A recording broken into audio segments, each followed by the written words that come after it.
And we are live on the 58th episode of the Red Man Group. I am your host and moderator, Donovan Sharp. The Red Man Group is brought to you in part by the 21 Convention Patriarch Edition, an event for fathers by fathers. The event is from May 3rd until May the 5th and will be the first of 3 events this year. Tickets are available right now at the21convention.org. Again, that is the THE21convention.org.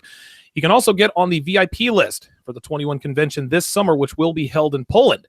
Getting on the VIP list puts you first in line for the early bird tickets, meaning you get a substantial discount if you buy early. Today's show is going to be really good because we're talking about the precipitous decline in a female sexual market value, which is otherwise known in these parts as the wall. But before we get started, let's go ahead and introduce our panel for today's episode. We got a 4-man baseball team here today, guys. At second base is the founder of 4R Consulting. @_Ryan_Stone is where he can be found on Twitter. You can also search the same thing to find him on Facebook and Instagram. His YouTube channel teaches you how to keep your belly full and your balls empty, so you definitely want to subscribe. RyanStone.com is where you can find his exclusive content and book one-on-one consultations. If you want to support him even further, make sure you check out his Patreon page at @_Ryan_Stone. Starting in right field is international man of mystery, vagina statistician, and Tinderella slut slayer Carl Black Label Logic. Carl can be found on Twitter at Black Label Logic, as well as his website, blacklabellogic.com. You guys definitely need to check out his post entitled "The Guide to Being a High T Alpha Male." It's a very succinct column. It's a very short column, but every person who pees standing up needs to check out that post for sure. Our starting pitcher is the godfather of the manosphere, Rollo Tomasi. He is the author of the revolutionary book series, The Rational Male. Follow him on Twitter at Rational Male. You can also catch him right here on the Red Man Group, also his YouTube channel, and on the Pat Campbell Show every Friday morning at 9:05 Eastern on Talk Radio 1170 in Tulsa. I'll be Rollo's battery mate today at catcher. You guys can find my content on donovansharp.com, YouTube, and Patreon. I'm on the air Monday through Thursday afternoons at 5 and 5:30 Eastern. You can also access my content through donovansharp.com as well as the Donovan Sharp mobile app or on Patreon. Gentlemen, it is good to have you guys on this morning. How are we doing? Good morning. Frosty morning here in northern Nevada. Absolutely. All right, Carl, I'm going to put you on the spot first. Go ahead and give us an update on what you have been up to this week, relevant or otherwise. Well, I'm like you guys know, I've recently moved, and it's a pain in the ass moving. So I'm just starting to get to the point where I can find all my stuff again. Somehow all my sex toys got mixed up with all my kitchen gear. So let's just say it's a pain in the ass having to wash lube off dinner plates. Ew. Things have been going well. I opened up my DMs yesterday because I was quite frankly drunk, and I was like, okay, this seems like a good idea. And opening up when you're drunk is not a good plan because, you know, that's how you end up with a BPD ex-wife. But on a side note, been very good. I was expecting it to be a lot worse. A lot of the guys who got in touch are actually good, rational guys, and only one guy called me an overly paranoid spurg, I think it was. Wow. But I've kind of come to the conclusion that guys insult you with the thing that would hurt the most if you insulted them with it. So if someone calls me a spurg, I just automatically assume they're on the spectrum. And if someone accuses me of having a small dick, I just automatically assume they have a small dick. Look, that's probably a pretty good assumption, Carl. So and that's pretty much all, apart from my anti-TradCon crusade, ironically, going on Twitter right now. We're going to start a GoFundMe page, hashtag find Black Label Logic's sex toys. Ryan, what you been up to, man? We just finished our second episode of the morning show. That one was a blast. Carl and I chilling out there. I kind of got in the problem. I got screwed up his eggs in the morning because he doesn't have daylight savings wherever he is, or the calendar didn't update. So that kind of sucks. Also, Donnie, this is hilarious. I live like a half a block away from the stadium here where the Jays play. I understood none of those baseball references you gave at all, and I've got to learn. I've been to like 5 games now, and I'm like, what is he talking about? Pinch what? So I'm bad, but I'm getting better. So I swear to you, I'm gonna learn all this pinch hitter crap sooner than later. Good. But there's that, and then as always, doing the 2 separate videos: cooking video 1 week, and then a red pill coffee one. This one I made it actually for single guys to keep their balls empty and belly full. Talking about bridging and time dilation, and a lot of the reasons why girls flake on dates because they don't like the pressure that you put on them with the 1v1 thing. So with some actionable stuff in there, and then we could work on that. as well as still working on getting that book out. I didn't realize how much work it was until I actually like doubled down and started doing it seriously. So that's kind of cool. Oh, yeah. Yeah, mad respect for Rollo on that one. He's got 3, 4, 5, 6 out, however many he's doing now. Yeah, you have to treat it like a sickness that you have to get through. That's how it works. Wow, that is a very Actually, that is true because I have to sit in a room with all the lights out quietly with the doors shut and nothing around me. Otherwise, I'll be like, ooh, I'll start playing with the girlfriend's makeup brushes if I get half the chance. That's how easily distracted I get on that. But then, yeah, beyond that, everything I do, you guys can see it. It's not hard to see. I'm going to be losing a client here in the next month or two, so I'm going to be opening up another discount here so we can see if we can fill up that gap soon enough. I like doing this stuff, but I gotta admit it's a big commitment in time. So I try to be a little more methodical about taking on new clients. So just keep informed on that one. And as always, the email lists are still coming out, so stay tuned on there. And that's me. All right, perfect. I had a great week of shows. I had a couple that dealt with race in particular. The first one was 5 signs you might be what I like to call a fake pro-black, which discussed a lot of black people who claim to want to improve the black community, the black economy, black relationships, and so forth. But their actions and statements are rooted in basically the hatred of white people and, and really more hatred of black people who are actually honest about race relations in America. Incidentally enough, you'll find that these fake pro-blacks act a lot like feminists. When you really take a look. The second episode I did about race is why don't black men date outside their race more, and I had Steve the Dean on to help me out with that episode. I also had a great roundtable discussion on Tuesday with Steve, Rollo, and Anthony, and we discussed how the lack of respect for fathers and fatherhoods has systematically destroyed the American family, and we managed to tie that into why the 21 Convention Patriarch Edition is so critical in sort of reclaiming that respect. That was a great discussion, man. That I think that lasted. I thought so too. I was actually unique. I walked away from that thinking, wow, we actually did something good here. We did, and I left it up. I didn't put it on Patreon to put it behind the paywall because I think a lot of people need to see that. Then Thursday, I talked about quite a few things that men need to look for in terms of picking up on their girlfriend or wife's dishonesty. That was another very informative episode. So it was a great week on TSR Live and TSR Primetime. You guys can go to donovansharp.com again for access to all of my content, including the Donovan Sharp mobile app. Now, Rollo, you took the day off yesterday to ride your snowmobile, which I'm sure was a blast. But tell us about your week leading up to your day off yesterday. You know, what's funny is like every time I do that, every time I like take a day away from the manosphere, then some major shit goes down. Like Milo Yiannopoulos is now banned from going to like Australia now. All this stuff that went down. It's like, oh man, it's like as soon as I decide that okay, today I'm going to take the day off, I'm just going to go out and ride, and it's like, oh, you can never get off the grid. You can never get off the grid, and maybe that's just unique to what it is that we do. But there is no days off in this job. You know, it's like at least when I was working in the corporate world, you know, you could say, oh well, I got Saturdays and Sundays to myself, but not now, man. I'll tell you, it's interesting.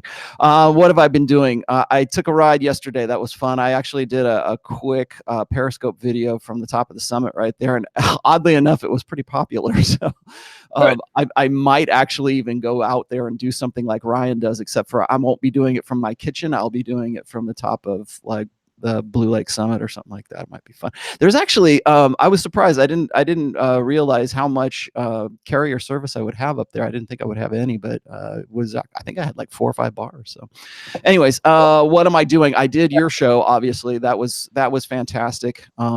We had a lot of good discussion. So if anybody in the chat or anybody watching this has not seen that one, I would highly recommend you go check that one out, particularly if you're still on the fence about going to the Patriarchs edition of the 21 Convention, which will be in May. I am working something out with Pat Campbell right now for that actual talk. I haven't really even told Anthony this yet, but I'm gonna work out some kind of like, I don't want to call it it's not gonna be a round table, but it's gonna be more like a conversational I've done this before with him before, but it'll be between me and Pat for my talk, and we'll be talking about multi-generational mentorship. There's a lot of things that I want to do. I've also decided that I'm gonna do a workshop of some sorts for the 21 Convention Patriarchs edition for guys who are divorced, guys who are re-entering the sexual marketplace after like say 45 to 55, somewhere around there. I've got a friend of mine who's just started a new blog dedicated to just that demographic of guys, because he himself is divorced and he's getting back into the sexual marketplace. And he's actually one of my counseling patients, I guess.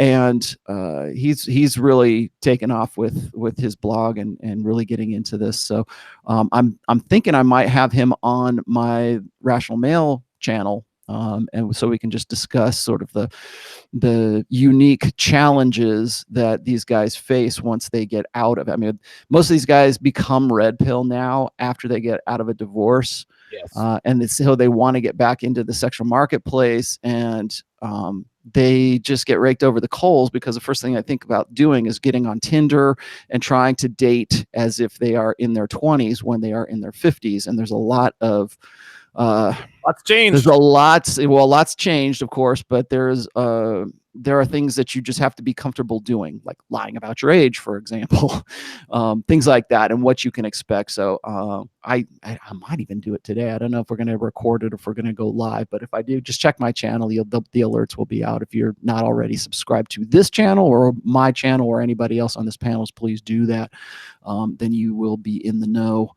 Other than that, I am working on the 4th book still.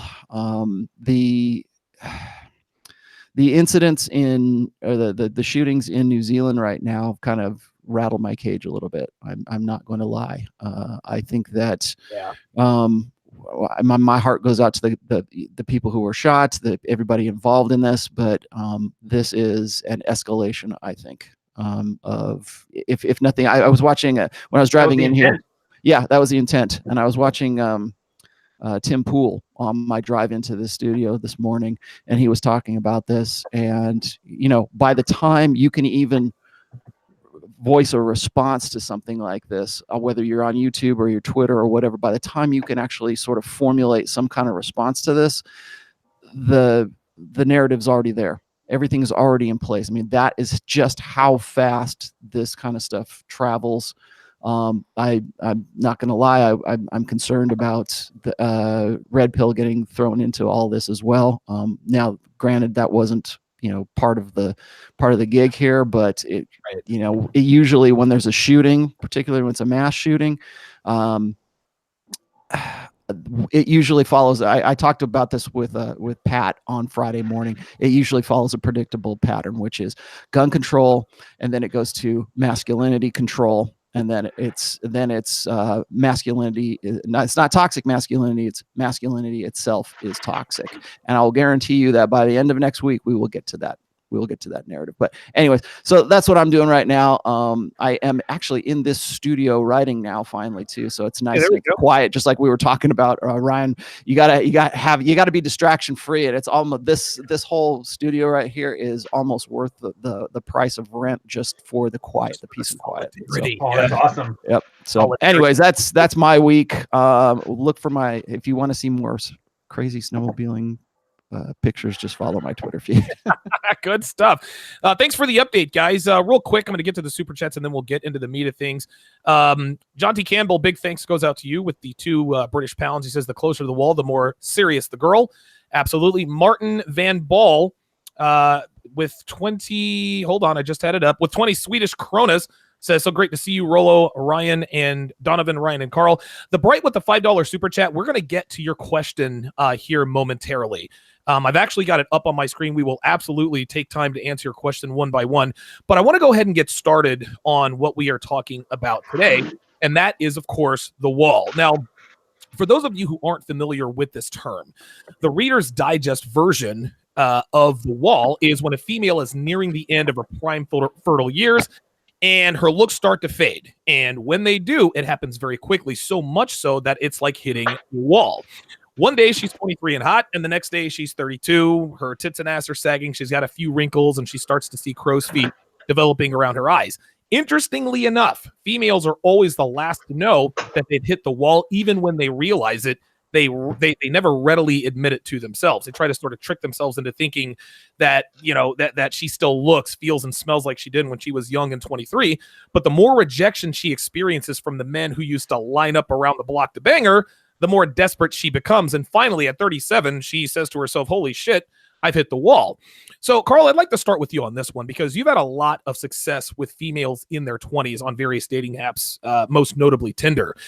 My question to you is, do you believe that girls who are young and hot even think about the wall? In other words, do you get the impression that they're either ignorant of the wall or just willfully negligent in that they don't take measures to delay the wall because they think they're going to be 25 and hot forever? I'm going to be a little bit get into your game here, and I'm going to say it's partially a racial thing.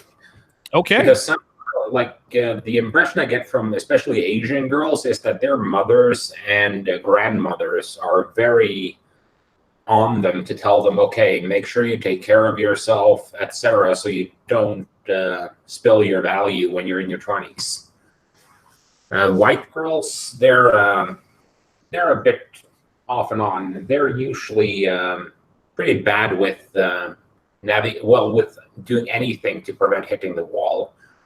I don't have much experience with black girls because after listening to your show, I've more or less used them, just filter all black girls out. But based on what I'm seeing on the dating app, about half of them seems to have been born past the wall.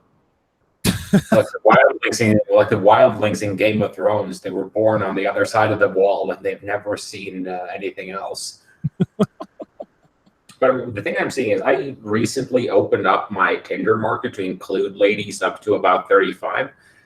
And the reasoning behind it is a lot of girls you do get a lot more of, oh shit, no, I wouldn't fuck her with Ryan's shirt stick type situations. But what ends up happening is you get a lot more fatties, you get a lot more single moms, you get a lot more girls who look like they hit the wall face first going a couple of 100 miles an hour.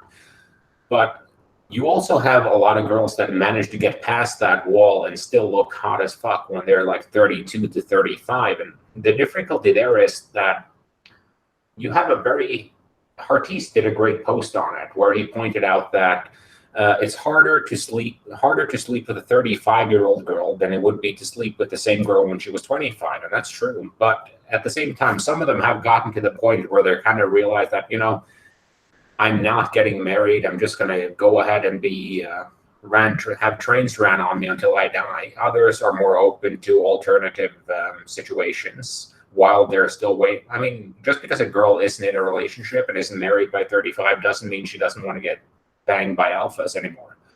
They all do. So it's just a matter of to what extent does this screw up her long-term strategy? Because you do have situations like where the girl is like, well, my ex-boyfriend got back in touch, so I'm getting back together with him, so it's wrong of me to keep sleeping with you, but I'll keep your number online. Right. Yeah, listen, you hear that all the time. Got a comment here by Goman01. He says he or she says the wall is a myth. Women's sexual market decreases, but that doesn't mean that she is 100 swipes away from getting it in with multiple chats. Here's the thing, and I'll answer this, and I'll let you guys jump in here. The wall is not a myth, okay? And you have to understand that we're talking about a woman's sexual market value, not her relationship market value. You understand? So listen, there are 37-year-old women who still look halfway decent, even though they're way past the wall. Yeah, they can get on Tinder and get 100 swipes right and have sex with all these chats she wants to. And I think Roosh himself said that the wall is not as it's not as bad as you think. Women always end up landing on their feet. And I vehemently disagreed with that because yes, women who are past the wall have 3 kids and this and that, yeah, they do end up getting married at some point, but they're not married to the men that they want to be married to. True. They want to be married to the men that were banging them back in their early 20s, right? Their mid 20s, late 20s. So it may seem that they win, but the men that they end up having to settle for are far from the men that they actually want to settle for. Rollo, I was actually going to ask you a question about a passage in one of your articles from back in 2012. But quickly here, and I want to get Ryan's take on this too. What do you say to God? What do you say about people, men and women, who say that the wall is a myth? Well, the wall is a myth because she can get as much dick as she wants to. The wall is a myth because she'll end up getting married. But there's a price to be paid on the back end. What are your thoughts on that? I think a lot of guys, they get very defeatist about this. Whenever I hear guys say, "Oh, the wall is a myth," a girl can get, the realities of the sexual marketplace are this, is that if a woman is willing, there's a guy that's ready to fuck her. Okay. If a woman wants to go out on a Saturday night and she wants to get laid, she can go and get laid if she wants to. There is definitely that aspect when it comes to the differences between men and women. If a woman is makes herself sexually available, then, well, doesn't that mean that she hasn't hit the wall? No, she has hit the wall, but it just means that her availability is what it is. Okay. That's it. You know, just like you were saying, it doesn't necessarily mean she's going to get with the guy that she wants to get with. But that's really, I think there's two mistakes that guys make when it comes to the wall. And the first one of those is that the wall means looks. The wall is always about a chick, not being able to be as competitive in the sexual marketplace as she once was. Like when a woman is 32, she is definitely not as sexually competitive as she was when she was 22. And so there's an expiration date, as Tom Likas likes to call it, right? Once you get past that expiration date, then women lose capacity to get the guys that they want to get. Now, that's not to say that it's impossible, and that's not to say that women of like past 32 can't be hot, right? But they are not as hot as they were when they were 22. Now, this is a very important distinction to make here, because the wall for women does not happen necessarily out here in the physical so much as it happens here in the mental. All right. That's why and we're going to talk about this later here. When women get to the epiphany phase, when they get to be 29 to 31 years old, that's when their hindbrain has to acknowledge that they can no longer compete at the same level with their sisters that they did when they were 22 years old. And they know that this is the time that their perishable sexual market value really is decaying to the point where they can't get the kinds of guys that they would love to have gotten, or would have had an easier time getting, or maybe have had in their party years in their past, that they cannot do that anymore. And so they've got to reprioritize what the criteria is for what's going to be an acceptable guy for them going forward. Because this is oddly enough, this is a social convention, but it's also a convenience. Oddly enough, this is when women say, my biological clock is ticking. No, your biological clock was ticking back when you were 22 and 23, when you were at your peak fertility window. That's when your biological clock was actually tipping. You didn't care because you were trying to make the most of it, and you were trying to, and hey, if that's the decisions that you want to make as a 22, 23, my daughter's just about to turn 21. I have had this conversation with her. I said, you will never be as hot as you are when you are 22, 23, 24 years old. And when you get past that, you will be looking back on those years with great fondness. So make the most of those. If you are going to capitalize on those as a model, or as, whatever it is that you want to do, where looks count, and looks definitely count for women, those are going to be the peak years that you have to focus on those. Well, when a woman gets to be 29 to 31 years old, she's looking back on those thinking, how come I can't get that?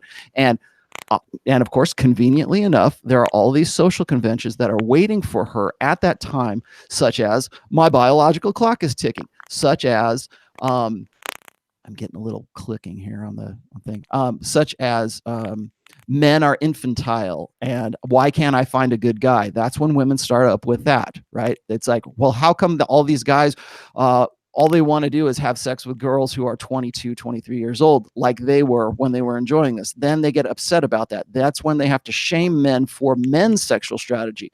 So what happens is, right around the epiphany phase, I would say, and I usually if you're going to peg the wall at a particular time in a woman's life, you've got to peg it right around the epiphany phase, I think, because that's when women acknowledge mentally, their hindbrain acknowledges that they cannot compete at the same level that they used to compete. That is the wall. So when we say, well, hey, look, can't this girl who's 38 years old, can't she be hot? Isn't she? Look, she's taking care of herself. She's a beauty pageant winner. She's a Fitness America model, right? Look at her. You're looking at this one exception to the rule. Usually women start thinking, how can I secure and consolidate on hypergamy before the party's over? my sexual market value is decaying right now. What am I going to do about that? Now, do they have this as some sort of internal conversation for them? I don't know. Maybe they do, but I will definitely say that this is a subconscious acknowledgement that they can no longer compete anymore. And that's really where the term the wall came from, right? I mean, it was a sports analogy, right? Well, when somebody, like when Brett Favre can't throw quite as far as he used to when he was in his 20s and he's in his 40s, then we just say, okay, well, it looks like he's hit the wall. Well, that's the same kind of analogy. And then just finally here, I think that one of the things that, like, women get upset when guys actually just start talking about what we're talking about today. They get really upset that we're talking about, oh, their sexual market value is decaying. That makes them worthless. No, all you're doing is you're conflating values. You're conflating your sexual market value with your personal worth, with your personal value. Okay. Who you are as a person. Hey, you might be Mother Teresa for all I know, but all I can see from looking at you is that from my hindbrain, as a man, when I'm looking at a woman, I say, within the first 30 seconds of looking at a woman, I say, is this a woman who is breeding material, or is she not breeding material? I'm not thinking about it in terms of are you a great person, or do you care for your mother, or do you give money to the poor? I don't know. I'm not. That's when I first see you, and that's not what guys are looking for. Right. It's the same thing for women. So when women will go and say, well, you're just shallow or whatever. No, it's not about being shallow. If you want to talk about shallow, we can go and we can look at Tinder, and we can look at that there's guys in the chat here. We're just mentioning there's this Quillette article about how the sexual marketplace. I mean, it's funny because normies are finally coming to the same kind of conclusions that the red pill has for the last 10, 12 years.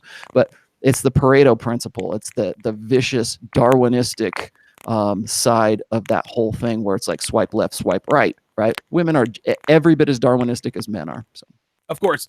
Real quick before we go to Ryan here to answer a super chat question, GoMan01 is punching his white knight card here. He says there are multiple Tinder experiments where fat old land whales getting 100 matches in under 15 minutes. Almost all of the matches were average attractive looking men. A myth is a myth. GoMan01, that's a lie. Number one, yes, there are fat old women who could get 100 matches on Tinder because of male thirst. But guess what? Low value, unattractive men are almost never thirsty, especially, and even if they were going to swipe right on an old fat woman, might that have to do with the fact that Tinder is mainly old fat women, right? Like, again, listen, you can deny it all you want to. The wall is not a myth, homie. And, listen, the sooner you accept that, the better off you'll be. And listen, we're not going to go back and forth with you. I would like for you to call in and state your case, because I'm not going to go back and forth. Yeah, sure, and please do, because that's how we get this settled, man. That's how you get some understanding. Call in. Nothing's going to be settled. We're going to tell him the truth. I would say too, it's a lot of it's kind of our it's our, I don't want to say fault, but we've kind of caused this. The fact that we have to take this concept, it's a female concept. It's not a male concept, so we have to wrap it into male terms. The wall, Brett Favre, that kind of thing. And the problem is we make it into an analogy. And then if you're a literal type guy, what was the guy's name? Whatever he is, he takes that analogy and he just runs with it. So of course he's not going to understand it. He took an analogy to wrap a female concept into guy terms so we can understand it. And he took it so far into the abstract. Of course it makes no sense to him. And that's the hard part of bringing back somebody from Aspie. Like in this case. Oh, go ahead, Carl. No, I was going to say, every girl is a 10 when it's 3 a.m. at the bar and you've had enough to drink. And it's the same thing. Of course, fat girls on Tinder are getting matches. There are guys out there who just want to get their dick wet.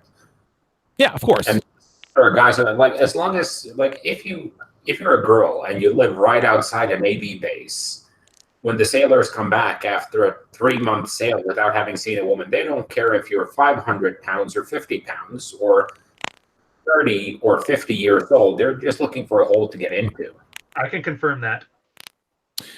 Actually, we actually have a relevant super chat question here from Daniel Nightfield. The Bright 95, I promise you have my personal assurance that we are going to get to your $5 super chat. It is off topic, so I don't want to break up the momentum we have going on here, but we will get to it.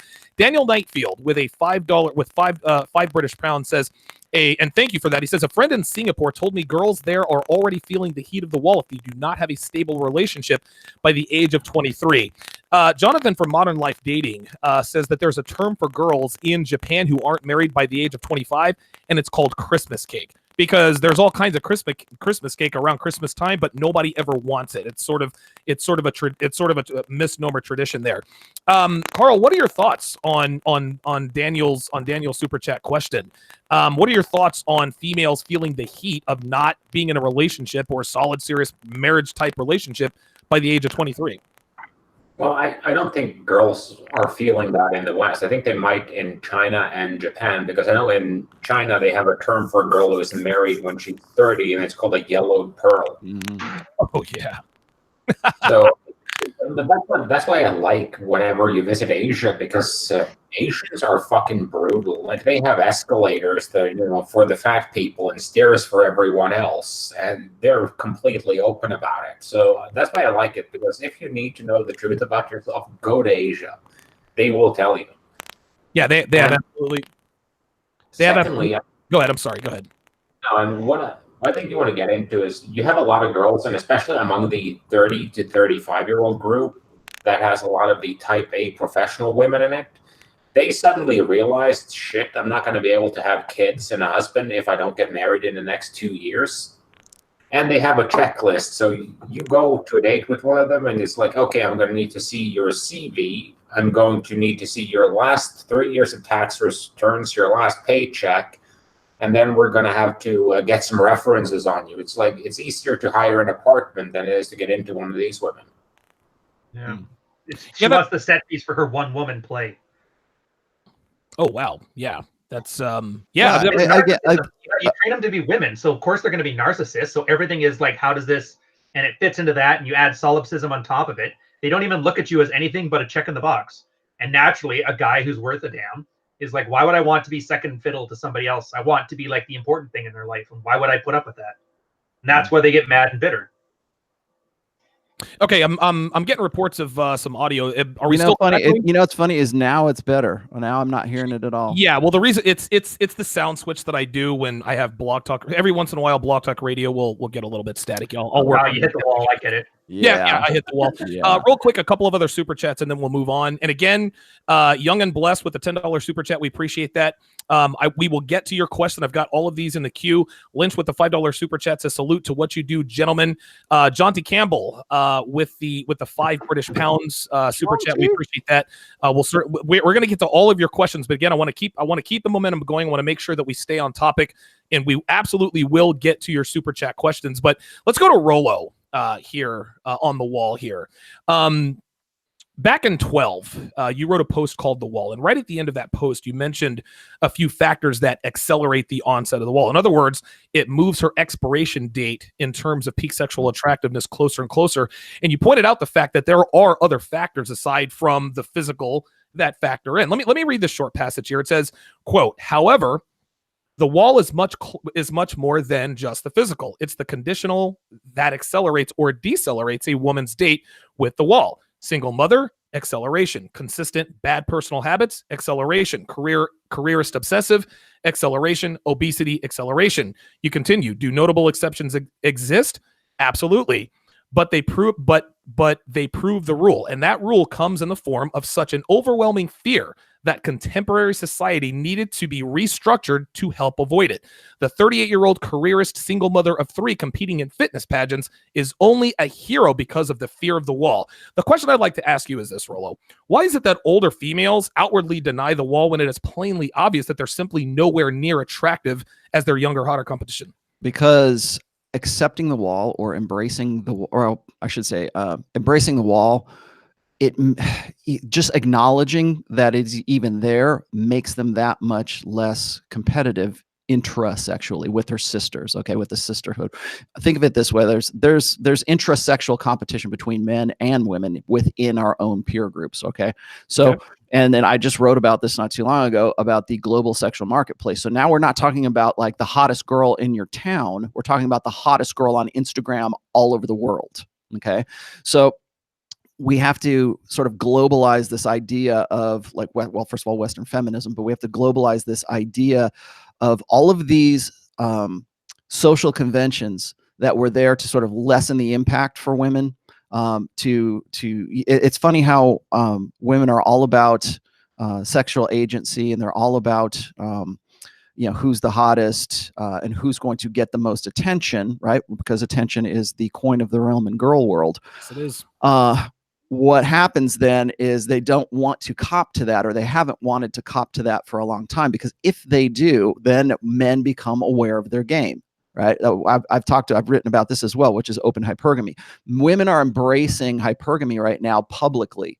We see it in movies, we see it in commercials, we see it, all over the place, and they will gladly embrace it and wave it like a flag, like, this is my sexual strategy and this is how things are going to be, and I'm going to have my cake and I'm going to eat it too, and I'm going to have chocolate sprinkles on it as well, right? And so, and then they're proud about this. So there are two demographics here. There are the women who are like hot enough to do that and embrace open hypergamy. We've talked about this from Sheryl Sandberg, saying that, when we talk about the Sandberg plan of hypergamy, which is date all the bad boys, date all the guys who are bad for you, the commitment phobic boys, the guys who are fun in bed, the hot guy in the foam cannon party in Cancun, right? Date those guys and have your fun. And then when it looks like you're about to check out of the sexual marketplace, when you're 29 to 31 years old and it's time to settle down, don't worry, because there'll be a beta in waiting for you to play Mr. Equal and have an egalitarian relationship, and he's going to support you, and he wants an outspoken feminist just like you, right? So you go, girl, that kind of thing. What that is that's an open embrace of women's sexual strategy. Have sex with alpha fucks, beta bucks, right? And beta bucks is going to be waiting for you when you get to your epiphany phase. So don't worry. That is a social convention.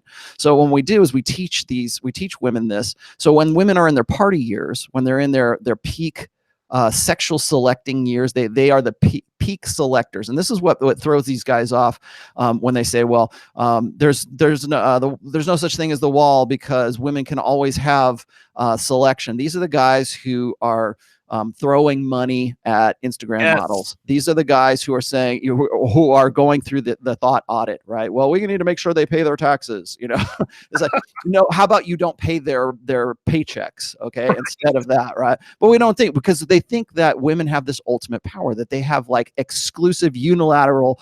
It's the power of the poon, right? It's the power of the pussy, that all they have to do is just be available, and any guy will give them what they want. Well, yeah, but you don't understand the dynamics of hypergamy. Women want the best of the best. Hypergamy never seeks its own level. It always seeks above its level. And so how long can women feasibly do that? When they're in their 20s, when they're 22, 23, 24 years old, and their sexual market value peak, yes, they command the market. They can do whatever the hell they want, because that's the age that men from as young as 15 all the way up to 90 friggin' years old find the most attractive. We know this because of the data sets that have been collected from Dataclysm and other, or OkCupid, I think was what it was. Right. Yeah, or the great book, Gendernomics. You guys should go and buy that too, right? See, there's your plug, Carl. So what I was going to say is that there's this kind of like defeatist nihilism of these guys who think that women go through their lives being able to get whatever they want, because all they have to do is spread their legs and they can have whatever they want. Well, don't you think women know that? Don't you think that women believe that as well? But then what happens is, when they get into that epiphany phase, when their sexual market value starts to decay, right around the same time that most men, if they're making the most of their potential, their sexual market value is on its ascent. And if you look at my very infamous graph here, you'll see that women, when they're getting on their downslide of their sexual market value, you're looking at like 28 to 29 years old is when women start to take notice of that. And that's when men's sexual market value starts to increase, because they have finally established themselves in the ways that make them most attractive for women, right? If they stay in control, if they make the most of their potential physically, mentally, financially, career-wise, everything else, they're on their ascent at that point. And so what happens is that's when women find men the most attractive, because they have that maturity, because they're established, because that's how hypergamy is. Hypergamy can't take a bet on an unproven commodity.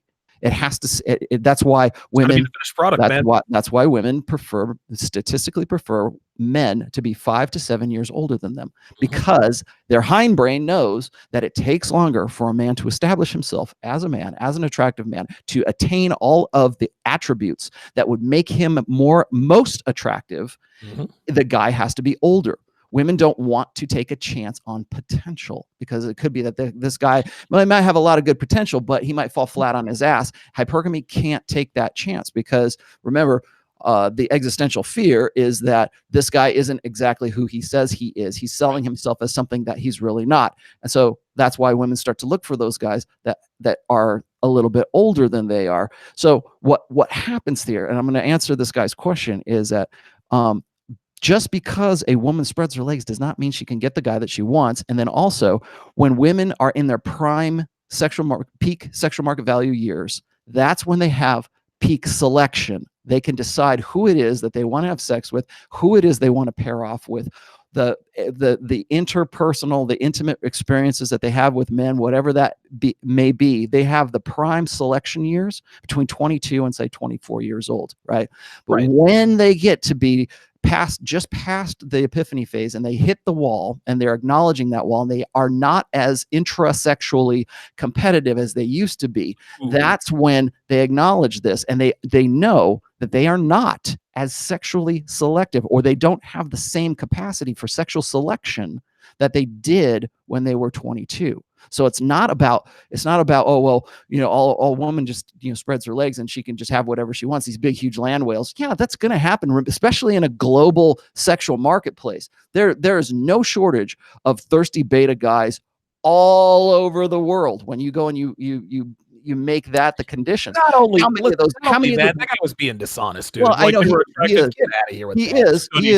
But I'm glad that guy came up, because it shows you this defeatist mentality. Because when a guy gets to his sexual market value years, if he's there, if he's single, if he's red pill, if he understands all this, when he gets to be 33 to 36, maybe 37 years old, he is now hitting his stride, and he has prime sexual selection. He can, and maybe he's not going, and maybe not all those guys can go back and get a 23-year-old girl, but they can sure as shit get a girl that's in her epiphany phase. They can sure as shit get a girl who's about 26, 27. They can go and grab a girl who's about 10 years younger than them and do it reliably, because that woman is looking for that dude right at that point. So that guy has more sexual selection. And I keep telling guys this, like, when I'm talking to guys who are in their high school years, or these guys who are in their college right now, they go, oh, girls, they don't want to have anything to do with me. All these girls who don't want to have anything to do with you, as soon as you get to be about 30, 33, that's when suddenly you're the hottest guy in the world, man. I have a great post called Moment of Clarity.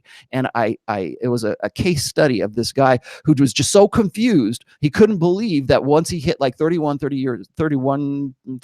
years old, suddenly all these girls from his past find him just irresistibly attractive. Well, why do you think that is? It's not because you suddenly developed a six-pack of abs. Because now their criteria has changed. Their criteria for the prioritization of the aspects that would make a guy attractive. Now they're concerned with the long term. And I wrote about this in Preventive Medicine in the timeline. Women's priorities, their hypergamous priorities, shift when they hit about 27, 28 years old, just right before the epiphany phase. Suddenly they want to get right with God. Suddenly they don't, I've learned my lesson from those bad boys. I want to find a nice guy to settle down with.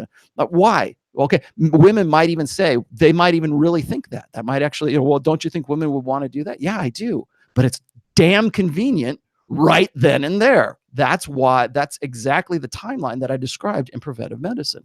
So getting into that is don't think this. And don't think that just because you're in your 20s right now and you can't make things work out, don't worry. Because when you get into your 30s, when you get into your early to mid 30s as a guy, you are going to be in your peak sexual selection years. Make damn sure that you maximize your potential, become the best version of yourself that you can, understand the game that you're in, and learn how to play it well. Carl, what you said you had something to add to this? Yeah, because I wanted to add my personal experience to Rollo's theory. And the thing is, one thing I noticed, like I'm not going to give my exact age, but let's just say I'm younger than Ryan. So I'm in that age range that Rolo was pushing just now. And I noticed that a lot of the girls that that wouldn't give me the time of day in high school suddenly started hitting me up on Facebook. The problem is I'm dating girls between 20 and 25 for the most part, and then chicks who are about 30 who are going through their 30-year crisis and are willing to do all kinds of dirty shit just to try and lock me down. Because one of the things is I have a lot of the good beta provider traits, good job, I got everything sorted out with my life and so on. So I have all those things too, but I'm not planning on dating any of them for the long term. So all of them are trying to be on their best behavior just to kind of see, okay, how can I sneak in the back door here? So I have girls buying me clothes. I have girls buying me food. It's fucking brilliant. I mean, the girls are getting into their beta behaviors. We love that. Listen, girls who display beta behaviors are the best. A couple of quick shout outs to super chats here. Freelance Ronan with the $5 super chat says, making it a red pill weekend. Thank you, gentlemen. Respect. Chris Von Erich, $12 super chat. He says, a small donation from a typical Chad. Keep up the good work. Young and blessed, John T. Campbell and the Bright 95. I promise we will not forget about you. We got you in the queue.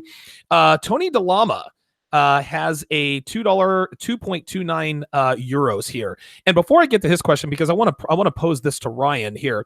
To me, as far as this whole, the wall is a myth, the wallet isn't, check this out. The more money you have, the better car you can buy. That's just how that is. Sexual market value is currency for women. The more you have, the better a man you can get. It's that simple. So anybody who believes that it's a myth, anybody who says they believe it's a myth, you're only trying to convince yourself. And if you're a man and you think it's a myth, you're invested in that because you're thinking maybe one day.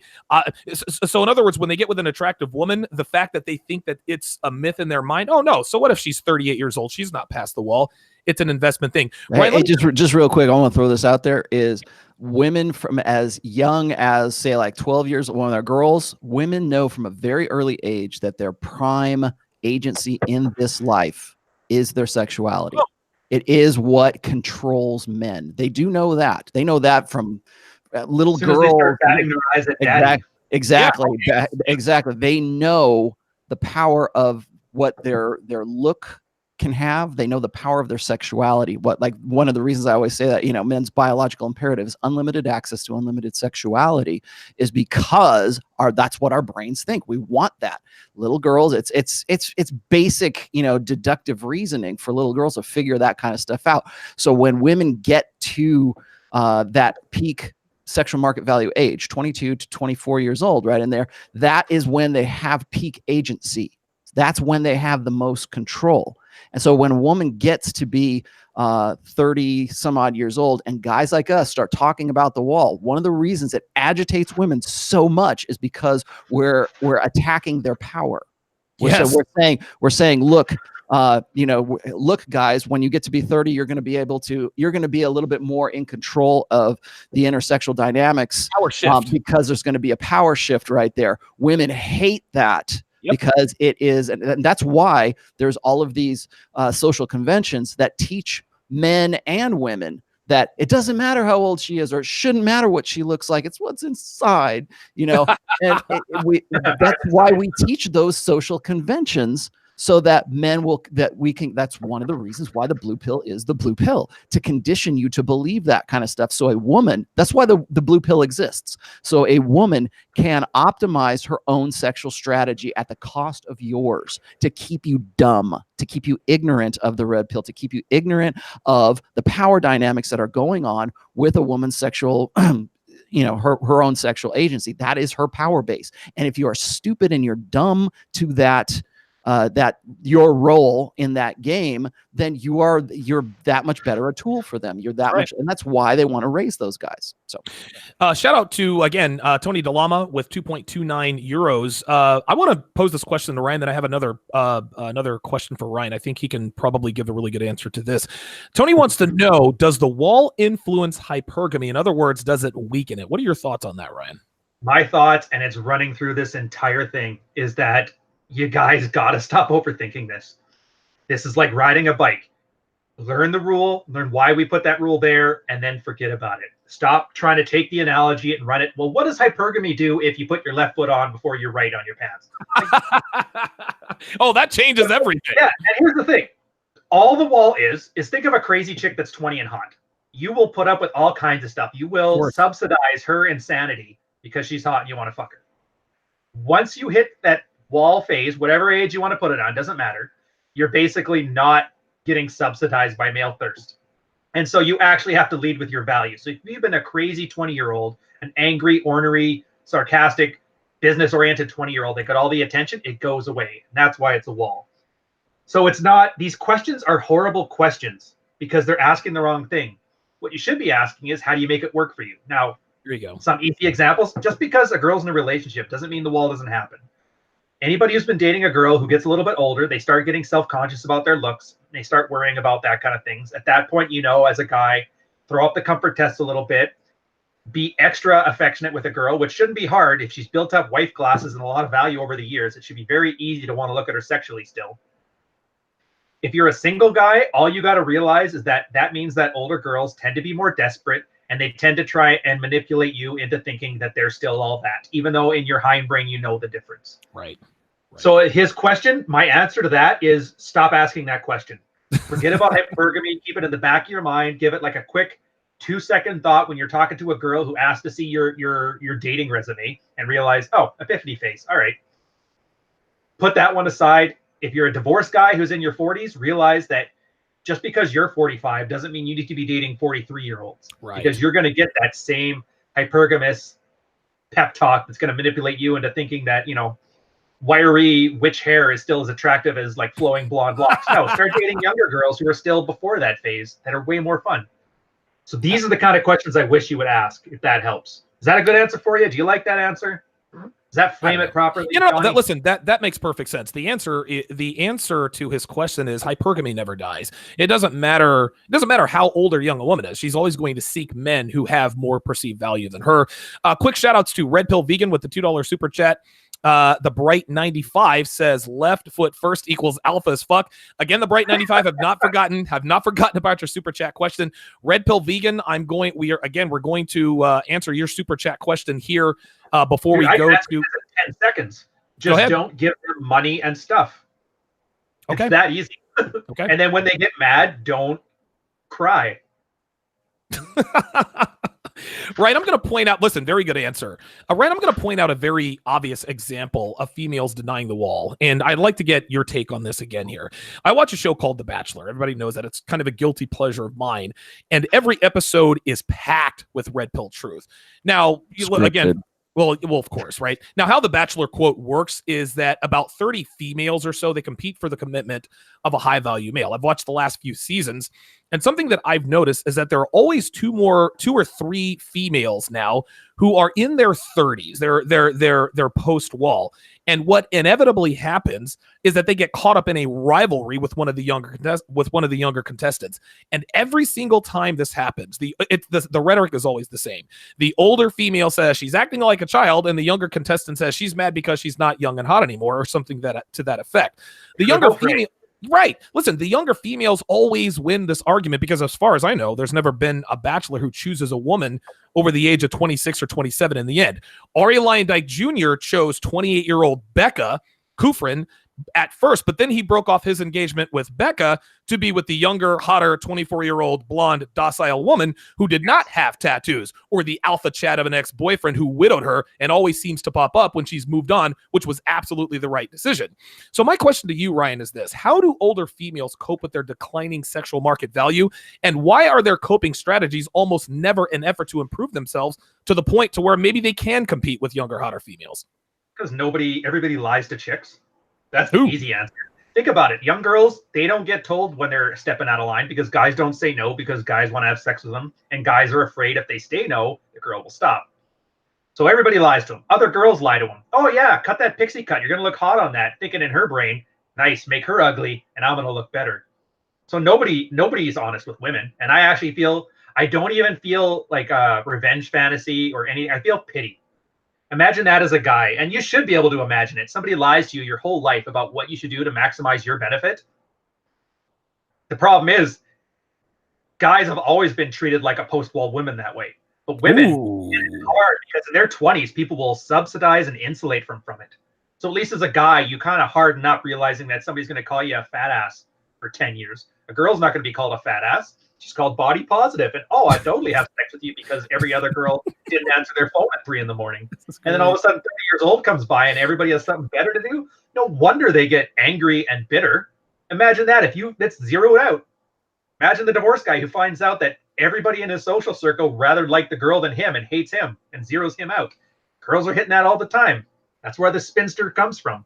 Lashing out at the world that dropped her like a hot potato. Was that? Oh, geez, did I even answer your question? No. You answered. Listen, you answered the question in that you took us inside the mind of a female. He answered the question right off the bat. The reason why they don't do anything to improve their sexual market value is because everybody lies to them. Oh, girl, you don't have to do a thing. You age like a fine wine. Older girls do it better. Because women lie to each other all the time. They're never going to be honest. And even if they are, because of the way you deliver it, the tone of the message, they're not going to listen anyway. So it's kind of this self-fulfilling prophecy. That is intrasexual combat, is what that is. It is a combat technique. Even when they're out of the game, they're still getting shot down. Well, I mean, think about that. What were we just talking about? That a woman's sexual availability and just how hot she is, and her attention is the coin of the realm in girl world. The ability or the capacity to attain attention is what is. You want to talk about dominance hierarchies? That's how women have dominance hierarchies. It's not. That's why I came down hard on all this bullshit about alpha females, right? No. Alpha females an alpha female is the one who is hotter, more sexually available, who is getting more attention than other females. Okay, that if you want to talk about a woman who is, she's a real go-getter and a strong, independent woman, and she owns her own business and no, she is emulating an alpha male. Yes, an alpha female is the one who is young, hot, can basically has a superior dominant position when it comes to sexual selection. So what? Ariana Grande, not Angelina Jolie. So, and you want to know? You want to know how I know this? Because as soon as a hotter woman walks into a peer group, who looks better than every girl in that peer group, the first thing they do is they look for all that sub communication comes out, and it's the dirty looks. And did you see what that bitch is wearing? Oh gosh, I can't believe anybody would wear that. Then that's when the gossip and the cattiness. And bitch, that was you 15 years ago. What are you talking about? Well, that is intrasexual combat. Now, why do they do that? They do that because they want to disqualify that hotter alpha female, that hotter girl who gains more attention, who is more sexually available, who has better selection when it comes to in the sexual marketplace than they do. So women don't fight in the physical so much as they fight. I mean, they do, but I mean, their natural proclivity is they fight in the psychological. Men fight out here, and women fight back here. Okay, women will hold a grudge against a woman way longer than any guy ever will, because there is that they fight in the emotional realm, right? Remember we were talking about how women are instinctual, emotional, reason, whereas men are instinctual, reason, and emotion. Well, that emotional impact, that emotional imprint that happened when that one girl slighted the other one, that stays with her for a very long time, because it's an attack on her power base. It's her only control over men is how she looks. So I just posted this in the chat here. I've got an essay called "The New Thin," and the reason I wrote "The New Thin" is because it was exactly what we're talking about here, where women will try to defeat their sexual rival by encouraging her to get fat, by saying, God, so any girl that is skinnier than another girl, they'll always say, oh, girl, you need to eat. You need a sandwich or something. Right. Something you need like that. Sandwich. But if the girl is at the pub way more like methodical than I thought it was. I thought they were just hanging out. They're trying to fatten each other up. Yeah. Listen, I'll say this right before the show reset. Females often conflate sexual interest for relationship interest. Just because I want to bang you doesn't mean I want to commit to you. Just because I want to bang you doesn't mean I actually like you. My commitment begins and ends with sex. After I blow my load on your face, our relationship is over. So at that point, consider yourself dumped. Again, we have several super chat questions we're going to get to here momentarily. The Bright 95, John T. Campbell, Young and Blessed, Bipedal Crow Tarzan, and Peter Crozen. Let's go ahead and do the show reset here now that we're at the top of the hour. You guys are watching the 58th episode of the Red Man Group. If you want to support the Red Man Group, become a patron at patreon.com/Red Man Group. You can also get exclusive access to private Q&A sessions for around 30 cents a day. We are also sponsored by Tactical Soap, which I bathed in right before the show, #Durden, which will increase your testosterone levels to over 2,000 nanograms per deciliter, increase your facial hair growth instantly, and cause every female under the age of 21 to swipe right on your Tinder profile. Unfortunately, Tactical Soap does not increase the attractiveness of these females, but you got to start somewhere, so happy hunting. The 21 Convention, Patriarch Edition, is in less than 6 weeks, gentlemen. It's going to be from May 3rd to May 5th and will be the first of 3 events this year. Tickets are available right now at the21convention.org. You can also get on the VIP list for the 21 Convention this summer, which will be held in Poland. Getting on the VIP list puts you first in line for the early bird tickets, meaning you get a substantial discount if you buy early. We're going to open up the phone lines here in a little bit, but we're going to get to the forgotten super chat questions here first. The first question by the Bright 95 $5 super chat says, how do I prevent exhaustion and depression from women's constant manipulation attempts? Carl, I think you are, I'd like to come to you first on that one.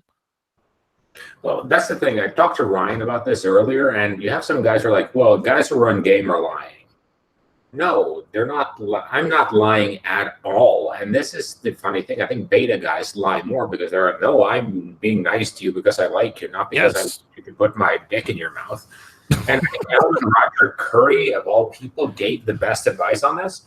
If you're just brutally honest or honest all the time, you become impossible to manipulate. Wow.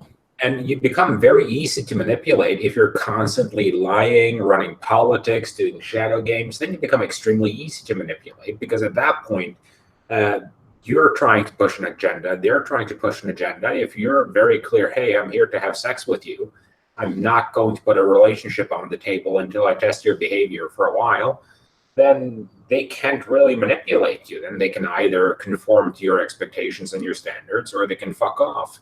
And I think that's the lesson I took from my radical honesty. Like, I'll openly have discussions with girls while I'm sleeping with them about other girls I'm sleeping with. I will take out my phone and start going through and swiping on Tinder while I have the current Tinder date in the room. Savage. I mean, every girl who's sleeping with me knows exactly what kind of guy she's sleeping with, and how can they manipulate that? No, they can't, because they know the truth. Ryan, one more time. He's oozing his honesty out of every pore. He's speaking very clearly and very directly. I like that. I like that Alan Roger Curry quote. If you're honest all the time, you're very hard to manipulate. John T. Campbell with the 5 British pounds says, "Do men look back to their 20s with the same fondness as women? How is it different?" I'd like to go on this, and you guys can jump in if you want to. Of course not. Like, listen, there's some things that I look back to with fondness when I was in my 20s, but dude, my 30s were a hell of a lot better than my 20s, right? And my 40s are going to be a hell of a lot better than my 30s. The way it's different is that women, again, in their 20s, they have their pick of the litter in terms of male attention. When men are in our 20s, we don't have that same luxury. When we're in our 30s and 40s, that's when things sort of start to flip. What are you guys' thoughts on? I think this is a pretty basic question. You know, Sure. Looking back to our 20s, do we look back with the same fondness as women? 5 touchdowns in the same football game. Yeah, I know. Football. I do know guys that like look back on their high school years as if that was like their peak of their lives, right? They go, "Oh, remember you?" Yeah, exactly. What Ryan was saying. You know, like they want to say, "Oh, remember when I scored the touchdown for the homecoming game or something like Al that." Bundy is the perfect example of this. The day he scored 4 touchdowns against Central.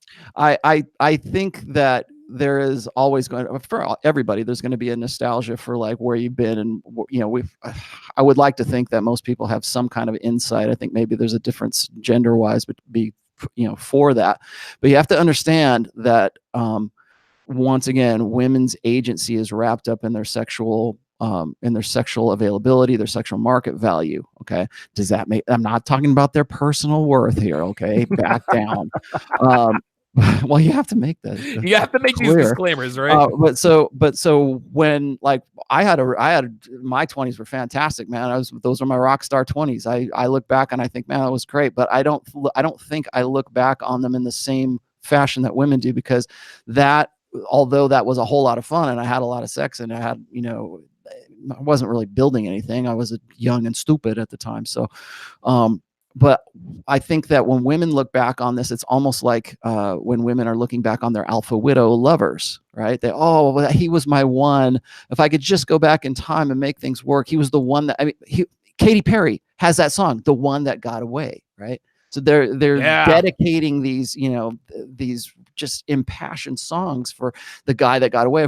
Really what they're doing is they're lamenting the fact that they could get that guy back then and they cannot get that guy now. So when women look back on that time, that's why we have alpha widows. And we really ought to do a show dedicated to alpha widows and how that works. And maybe that's this show. I don't know. But that would be wonderful. Women look back on that time with fondness. The reason that they look back on it is because that was their peak selection years. That was when they were at the peak sexual market value. And now things are tough. Now they have to work for it. The things that were just given to them at the time are no longer just given to them anymore. And they've got to work to stay hot, if they do at all. If they don't just say, screw it, I'm done. I'm not, if they just give up. If they don't give up, if they want to keep themselves hot, if they actually married a guy who's worth keeping themselves hot for, think about this. Most women aren't marrying that guy. Most women are, 80% of guys are betas. So most women are eventually going to marry a beta and look back with fondness on those years. Do guys do the same thing?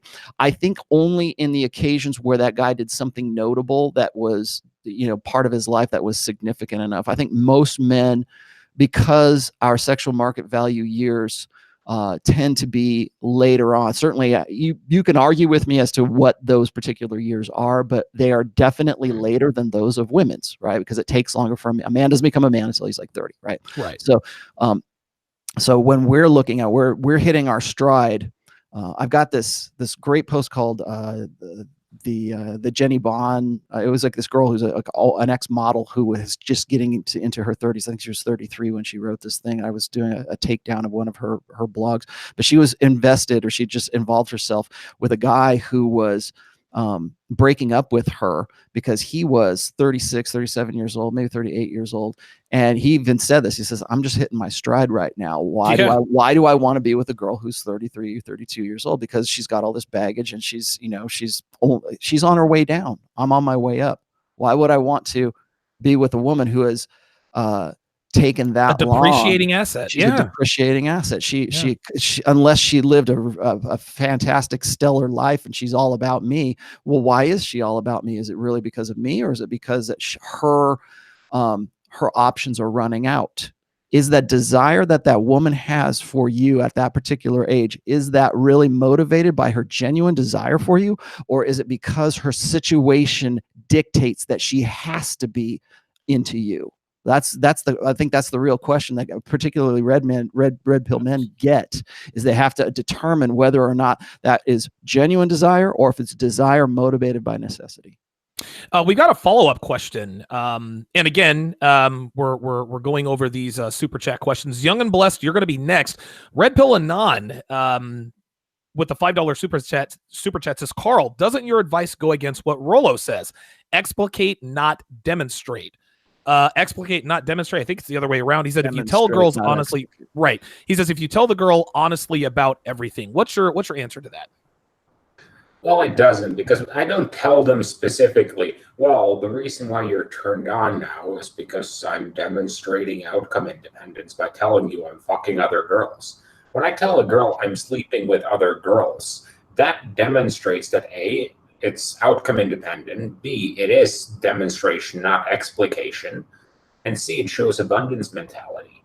When a girl starts to, throw a shit fit about, guys who are dating multiple women, and I'm like, hey, well, come here. I want you to give me your opinion on a couple of these girls I've been wondering about on my Tinder profile. That That's some use mastery. So you demonstrate the qualities through your honesty. It's not, you're not being some idiot who sits a girl down and, you know, opens up the game. And I did this at one point, and you're like, you say that game doesn't work, but this is the exact opener I used on you, and it worked just fine. So you don't explicate things you don't explain the mechanics. You're just honest about what you're doing. So it's what I said to Ryan too. Like, if a girl asks me, well, what are you looking to find on Tinder? Pussy. And I tell them more or less the truth, which is, you know, I'm not looking for a relationship explicitly.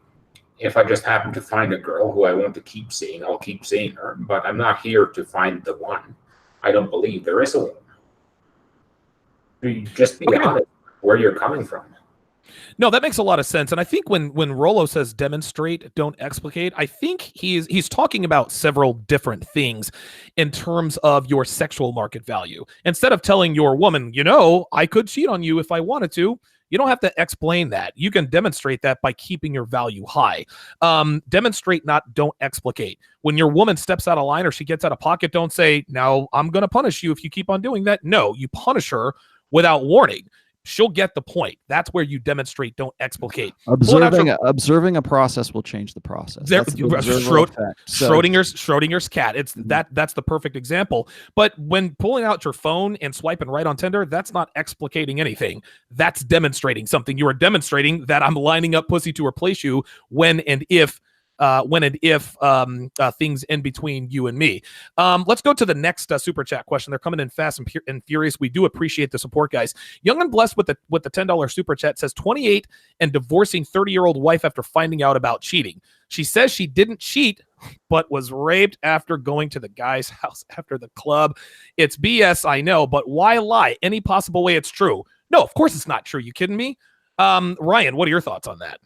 Cares if it is true. It's not true. Like, we know that it's 100% not true, and we know why she's lying and what she hopes to get. But let's put it this way: let's just give a girl agency. Let's treat her like an equal. It's what they all want anyway. She puts herself in a position where somebody can grab her and take her to a back alley. Oh, I just got in a car with 3 random dudes, and then they just made moves on me when I didn't want them to. Yeah, well, if we're married, why are you in a car with 3 random dudes? There you go. Why are you at the club? Right? Get out of here with that. We just had that one example, and Pat and I talked about this. That one example, and I think it was in Dallas, Texas, that this one girl who was 22 years old just had her twins like 2 or 3 weeks prior to this, but there's a missing persons case, and there's like it made national news because she had gone home with 2 guys from the club, and she's married, and she disappeared after going home with these guys from some club, right? She's got 3 children. She's got one with one ex. She's got another with the guy who she was married to at that time with the twins. He's home taking care of the twins, and she's out partying and up at the clubs, right? What no one asks is, what the fuck is she doing at the club with twins, newborn twins at home, right? Nobody asks those questions. Well, we really need to find her. And why are we not asking that question? But let's get a more calloused answer on this one too. Let's say you actually observe and pay attention to what we're talking about here about being your own center of origin. Let's say everything is 100% true. Ex-wife did get sexually assaulted by some dude, and she's damaged beyond all repair. I am not putting myself in a position where I'm going to have to sit there and nurse this basically damaged woman. That's not my job. There is 100%. There's thousands of other guys there that are willing to be Captain Save-A-Ho. Why is it my job to nurse this wounded duck back to health? Who willingly put herself in that situation while married. Don't get me wrong. And if she does it because she wants to be saved, because it's a good feeling, it's not going to be my responsibility. So, you know, I feel really bad for her. My heart pours out. Everything you said is true, and it's definitely not manipulatable or whatever the hell. But you know what? That's not my problem. Okay. It's coward, but you get one life to live.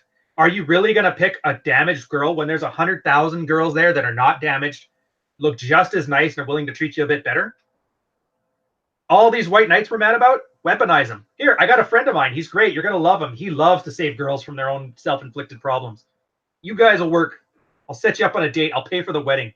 Although I end on this too. Funniest thing on this, I saw a sign outside my place, those little ones you put on the poster boards. Girl lost her engagement ring And if anybody has seen it, please go find it again. I'm like, I guarantee you she left it at Buddy's house and she's too embarrassed now to go get it. Oh, wow. But yeah, it's a side topic, so I'll leave that one out in the open. You guys can fiddle with that. Listen, I'll end this on here with Young and Blessed. Your girl shouldn't have been at the club in the first place. The story is bullshit. You want to know why she lied? Well, the reason why she lied is to remove herself from any and all accountability. I'll give you a quick example. When I had moved to Reno, I went to Rollo. I rode my bike to the Walmart on East 2nd Street, right? Mm-hmm. That's a bad part of town, right there off the river trail that overlooks the GSR. Yep. And it's actually right near the Indian reserve. That's where the Indian police are. Really, really bad part of town. Walked into Walmart for 20 minutes. I came back. My bike was stolen. Now, does that mean the bike thief didn't commit a crime? Of course he did. But I shouldn't have and I locked it up, but I shouldn't have locked my bike up in a bad part of town. That's my responsibility. So your girl, listen, you want to know if there's any chance it's true? It doesn't matter if it's true. Your girl, dude, your wife went to the club without you. That right there is grounds for divorce. Bipedal Torzan, you guys are killing me with these names. $5 super chat says, new to the red pill and getting over blue pill conditioning. Is femdom only blue pill conditioning? Can you maintain frame and be red pill or somehow get over this? Rollo, take a stab at this one. I'm not really sure what that question is. Yeah, he says it's femdom or fem. I think he's talking about feminism. Femdom, female dominant, because that's like femdom is like a niche of porn, isn't it? I think when he says femdom, I think when he says femdom, that's just female culture. Oh, female culture. So, yeah, sorry, female read that back to me again. Yes, this new to red pill and getting over the blue pill conditioning. Is female dumb only blue pill conditioning? Can you maintain frame and be red pill or somehow get over this? Yes, of course you can. That's the whole point of red pill awareness, is to give you the tools and give you the information that you know that you need to live a better life, so that you can find opportunity and stuff that you. Yeah, I mean, look. Why are these guys so concerned what's inside of a woman's head? They're spending so much time on it. Yeah, exactly. It doesn't matter what's in her head, dude. Well, and I think that when guys ask questions like this, I think it's because they feel overwhelmed. Because they feel like, oh, I've got to remember all this stuff. I gotta memorize this red pill encyclopedia. How come I can't figure this shit out? Right? They do that because they're not internalizing it. They're not making it part of who they are. Once again, I'll give you the same example I always give these guys is I don't game my wife. I am the red pill. I am the game. I have internalized this so that it is a part of my personality. Granted, it took some time to do so, and I'm still adding things to that, right, as we go along. But like when I'm talking to my wife, or she's giving me a shit test, or even my daughter, when my daughter gives me a your daughter starts shit testing you, right? Yeah, my daughter, my mom. I mean, whoever, it's not like I go, oh, let me consult the red pill encyclopedia here and see what I should say to you. That's not it. It becomes reflexive. It becomes something that when you're engaging with women, whether it is somebody that you're intimate with or somebody maybe you're working with, it becomes your natural default reflex as opposed to trying to figure things out. So they end up getting these very feeling overwhelmed. And I get it, man. Particularly when guys start spinning plates, they go, I can't do this, man. I'm not that kind of guy. I can't keep up with 3 girls. 3 girls? Come on. Keep up with 10 girls, man. Half the time they haven't even finished reading your book yet and they're overwhelmed. Yeah, exactly. Listen, because they don't believe it. That's why they don't want to believe it. That's part of the resistance that the blue pill embeds into guys, is they want to say, you know what, maybe this is right, but I don't know how I would ever employ this. And so that's when the anger starts. That's when the nihilism starts. That's when it's like, I can't believe girls are really like this, and you have to go through the 5 or 6 stages of unplugging. But don't to end this really quick is don't get overwhelmed by it. Keep reading, keep understanding, put it into practice. Remember, the red pill is a theory, game is a practice. And then once you are doing that enough, once that becomes part of your thought process and understanding, you have a little bit more mastery over it. We always talk about amused mastery. Well, yes. The first part of amused mastery, the second part of amused mastery is mastery. So you've got to have that mastery before you can use that kind of stuff. So start working on that. That's all I can say. Excellent. Good answer. Very good answer. Peter Crozen with the he's got 10 euros with the You're 10 really euros. crackly right now, man. Am I really? Yeah. Damn, what the hell is wrong with the... Oh, you know what? I've got Blog Talk Radio back up again. Yeah, we're gonna have to. We're probably gonna have to skip the phone calls today because Blog Talk Radio decides to take a crap on us. Dude, your at status least to it. I like it. yeah, that's cute. Yeah, now it's good. Yeah. There you go. That's what the cause is. Peter Crozen says, since I've swallowed the red pill, I've noticed that I've been losing interest in approaching women. I see through their games and I simply don't bother wasting time on them anymore. Is this normal? Carl, obviously you're a red pill guy. You know about, red pill truth and about how women operate. Does it ever get tiring, slaying Tinder sluts, or are you at that stage yet? Yeah, I tweeted out on yesterday that aim to get to the point where you're happy when a girl flakes on you because you finally get a night off.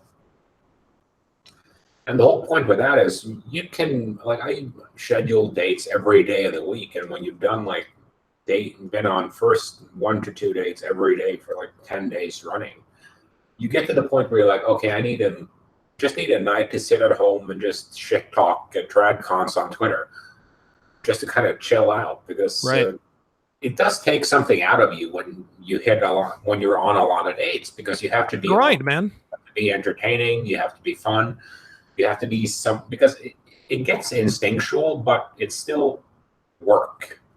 Like when you've been doing a job for 5 years, you can do that job on autopilot, but you still have to do that fucking job.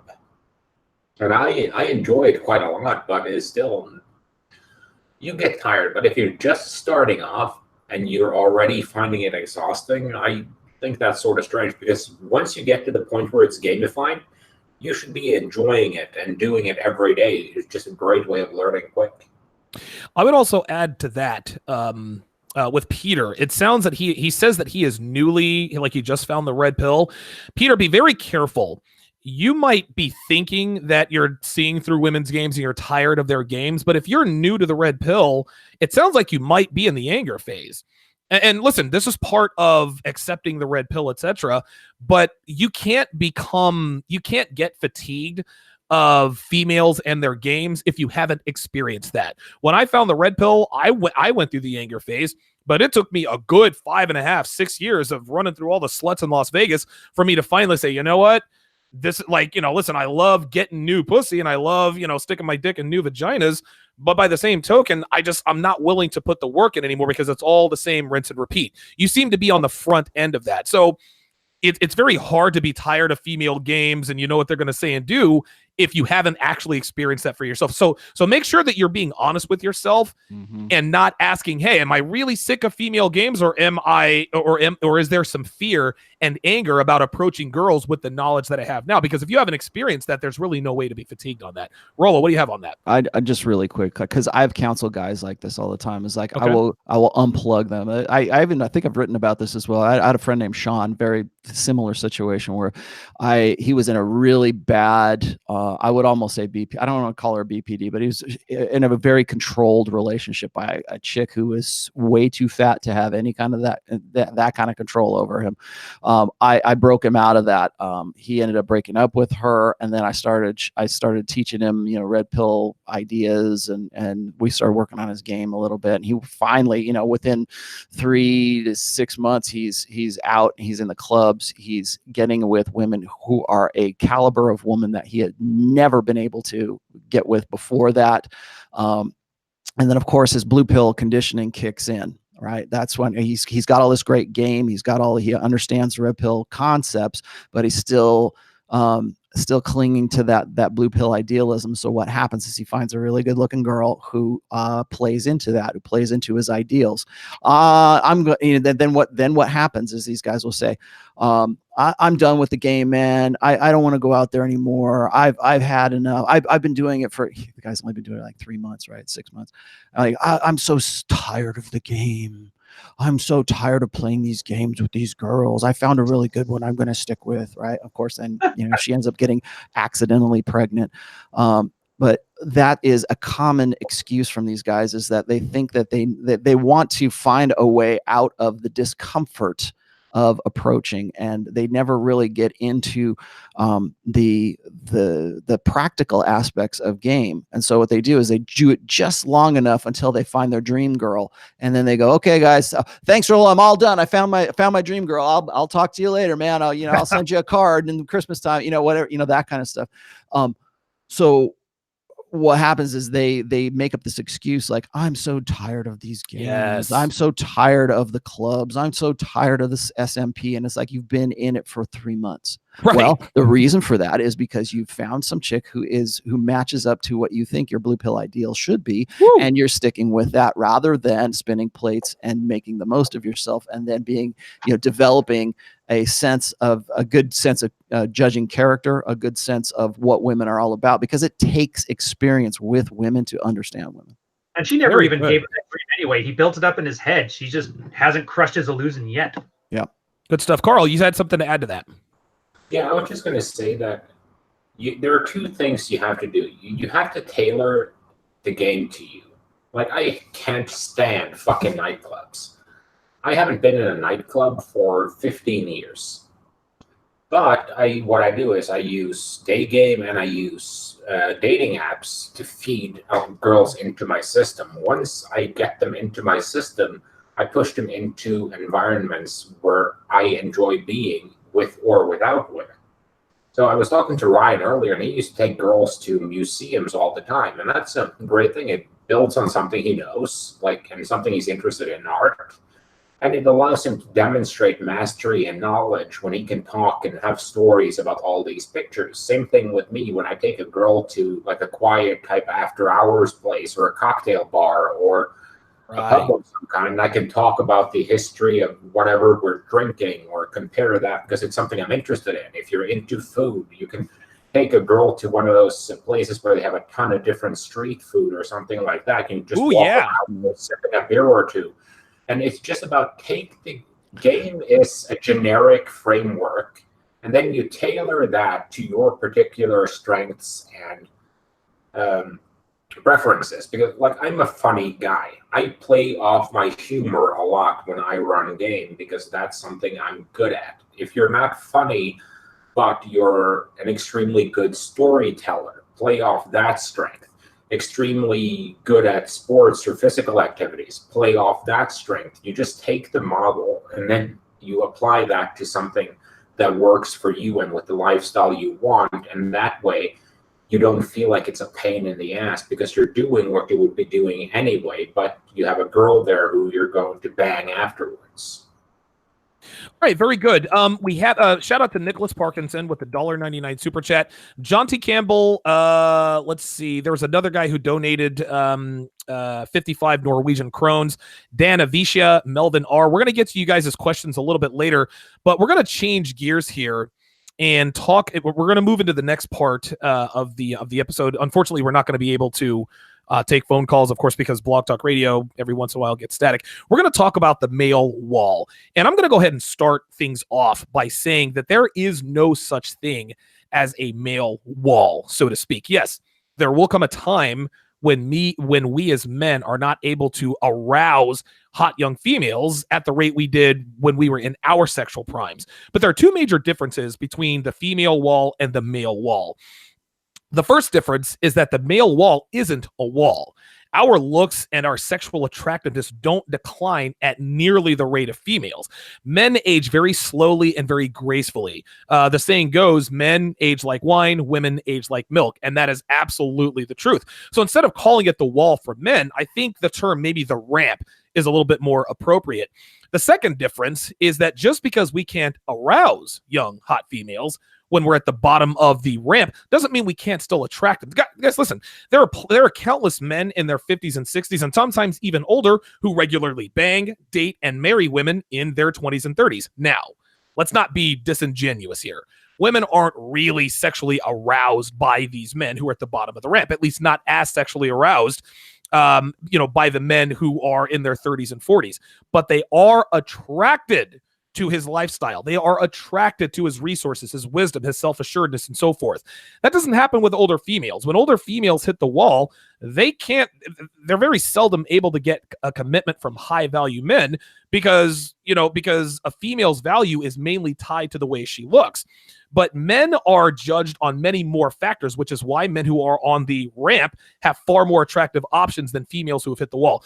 Ro, I'm going to come to you first on this. What are your thoughts on the male wall or the ramp, and what you like to call the epiphany phase as it applies to men? I think there's a couple things to consider when we talk about men. Like, I don't really see it as a male wall so much. And like women, the first thing women like to do is they like to throw out this idea that because they believe in blank slate equalism, that if there is some aspect to women's lives, there's an equal and opposite reaction to men, right? That is the lie of blank slate equalism, that the genders, that the sexes are both basically functional, co-equal, co-equal with regard to agency, and that when I have guys that will hit me up and they'll take me to task on the fact that, like, well, when a guy is like 24 years old, he's not in as good a shape as when he is 34 years old, to which I will say bullshit. I know plenty of guys who are in better shape later because they're not living the same lifestyle that they were when they were 24 years old. So you might say, well, I had a six-pack abs when I was 24 and I don't have that now that I'm 34. Well, whose fault is that? Okay, that I think that men have a burden of performance that they either make the most of or they don't make anything of. So when I say men's sexual market value peaks at right around 36 to 38 years old, somewhere in there, what I mean is that is the time of a man's life where he has the peak potential to have all of that stuff, to have the peak capacity for all of the things that women find attractive, because women have a laundry list of attributes that they want to find, that they find attractive. Okay, so we need to separate the difference between arousal and attraction here. So if you are a good-looking guy, if you maintain your physique, if you're hitting your stride, like I said, at about 35 years, let's just say 35 right now. If you are still in good shape, you are also in better shape because you have a business, because you're done with your college, because you're a more mature man and you understand the nature of women. Maybe you're a red pill aware, and so you can see all of the machinations of women and the game that you've been playing for this time. So you are in a better position to be sexually selective. That is not to say that all men do that. Okay. So if there is a male form of the wall, what that is it's men not reaching that peak potential, or maybe they're taking a little longer. Sometimes guys can do it a little bit earlier, particularly guys who have a talent and they maximize that. And they're, it used to be that men's peak years came a whole lot earlier. I mean, when we only lived to be about 50 years old, as it was, you're going to hit your peak potential right around 18 because you have to. Now it takes longer and longer and longer because we live longer lives and we have more things going for us, and it takes a while. But you have no excuse not to have maximized your potential in this day and age, because we have access to the means of creating mastery like we never had in any one of our lifetimes before this. It's unprecedented, man. So though, if there is a male wall, it is not making the most of your peak potential, or it's remaining ignorant of the fact that you're escalating into you're ascending, I guess, into your peak potential. And that's, like I said, when I wrote a post called the betas in waiting, right? These are the guys who think that if they just maximize themselves and they build themselves up as much as they possibly can, and they wait it out, then eventually their ship is going to come in and these girls are going to want them. And you know what? They're right, but they never make that. They never unplug. They never make that connection. Like, why is all this? They don't ask the questions why. They just know what they're supposed to do, and they believe in this old social contract for men to do what they're supposed to do. And if you do what you're supposed to do, my dad was like this: if you do what you're supposed to do, then then you're going to find a family, and you're going to have one job, and you're going to have a pension, and then you're going to retire in Florida. That kind of stuff. So if there is a male wall, now that's what I mean by peak aspects. Your peak potential. We have a burden of performance. and we have what I call a curse of potential. Okay, if men have a far greater capacity, I think, for potential than women do when it comes to like building their lives into something else, because women tend to be more focused on themselves. They tend to look inward, whereas men tend to look outward. What is possible? Men are more interested in things. Women are more interested in people. That's just how we are wired. Okay. So if women will like to say, well, it's because of endemic sexism, and I could be so much more if these guys were just stop holding me back. You know what? I'm all for women doing whatever the hell that they want. Just don't do it at the cost of men having to make up for your mistakes. Oh, Own your mistakes, own your defeats, own your, if you decide that you want to put career ahead of everything else, understand that there is a sacrifice involved in that. Yes, there is. Don't bitch about it, and don't tell men it's their fault for the ruins of your life. Okay. If you decided that things didn't work out, sorry, but those were the decisions you make. Own your damn decisions. We had a post on, or we had a show on the Red Man group about, we're asking, do women have agency? Right. We tried to answer that question. I think that women, I think women do in fact have agency. It's just that we want to lay more responsibility on men. Well, the reason we accept that responsibility is because we believe in a burden of performance. If something's screwed up in the world, it must be because we let the ball drop. Right. And no, women actually do bear some responsibility for their own damn actions, particularly if they insist on living the life of a man. We masculinize women and we feminize men. And so if a woman wants to live as a man, whether she's transgender or not, doesn't make any difference. If she decides that that's the lifestyle that she chooses to live, there are certain sacrifices. There are certain rules to that you have to accept. So that's that aspect. Now that there's the arousal side, because women love this. They love to say, well, when a guy gets to be 38 years old, he starts balding, and he gets fat and flabby, and and he hits the wall too. That's the thing. And that's exactly how they sound, because they're smoking two packs a day. Yeah, exactly. And I can't believe this. But what happens is that is an extension of a social convention that teaches women that it's really what's on the inside that counts. Right. Well, it's all about what's on the inside when you're 29 to 31 years old. Right. It's all about what's on the outside when you're 21 to 24 years old. And they're happy to embrace that because they're embracing open hypergamy.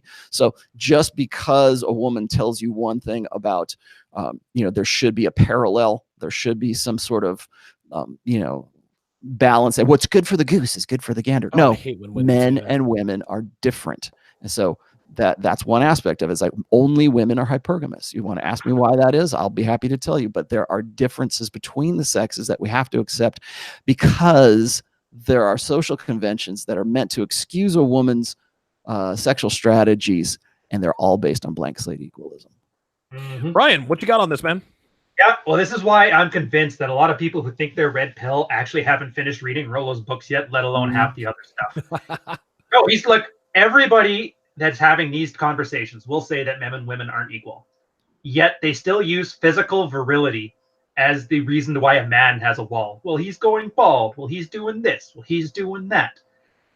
What you're doing is you're saying men also get physically less virile as they get older, which is true, but that's not what men are. And it's just like he said, that's why we don't have a wall, because we don't have intrinsic worth to drop off a cliff with. A girl is 18. She's the hottest thing ever. Guys will jump, bend over backwards, subsidize all of her craziness in life, shelter her from all the consequences of her actions. And that's why I can't fault them. Rollo says, well, you should own your actions. They're not going to, because guys are going to save them from them anyway. So they have no incentive to. But guys don't have a wall because we never had a wall to fall off of. Because when we were 20, nobody gives a shit about us. Right. So we had to build everything up. And yeah. Sure, I'm sure the guy is hotter when he's 22 than when he's 30. But you're not sleeping with him because he's hot. And it's just like Rollo said. I'm only just making it grade 8 reading level here. It's not because of that. You're sleeping with him because you walk in his house and you get butterflies in your stomach realizing that he's got like an insane suite. Or if you're an 18-year-old girl, a guy who pays his rent on time is like, holy crap, this guy's got his crap together. And then maybe you'll sleep with him. Or maybe a guy just has that silver tongue and knows how to talk his way into your pants because you get tingles when he starts using his real bassy voice and says all the nice things to you. So of course there's no wall. It's not even a male concept. It's like it boggles the mind how people still think of it this way. And the only reason I can think of women doing it is because they want to be equal, unless it suits them not to be equal. Oh, there we go. Guys will buy into it because they think if I agree with her framing of the thing, then I'm in her frame and she'll touch my dick. So this whole thing is just one giant lie. And this is where, and this, Rolo, you're going to love this, man, because it taps into your whole women and men are raised as defective women. Here we go. Adult males being treated like defective females, where they're getting lied to all the time for the other girl's intrasexual strategy. She's cutting these guys down the same way she cuts down that 23-year-old on The Bachelor. There you go. Because she wants it all for herself and she wants nothing for you. Yeah. And so by you thinking that, well, we're both 35, we're both worthless, so we might as well just get married together. Meanwhile, she gets an awesome 35-year-old and she gets this corporate lawyer type who treats them like absolute garbage.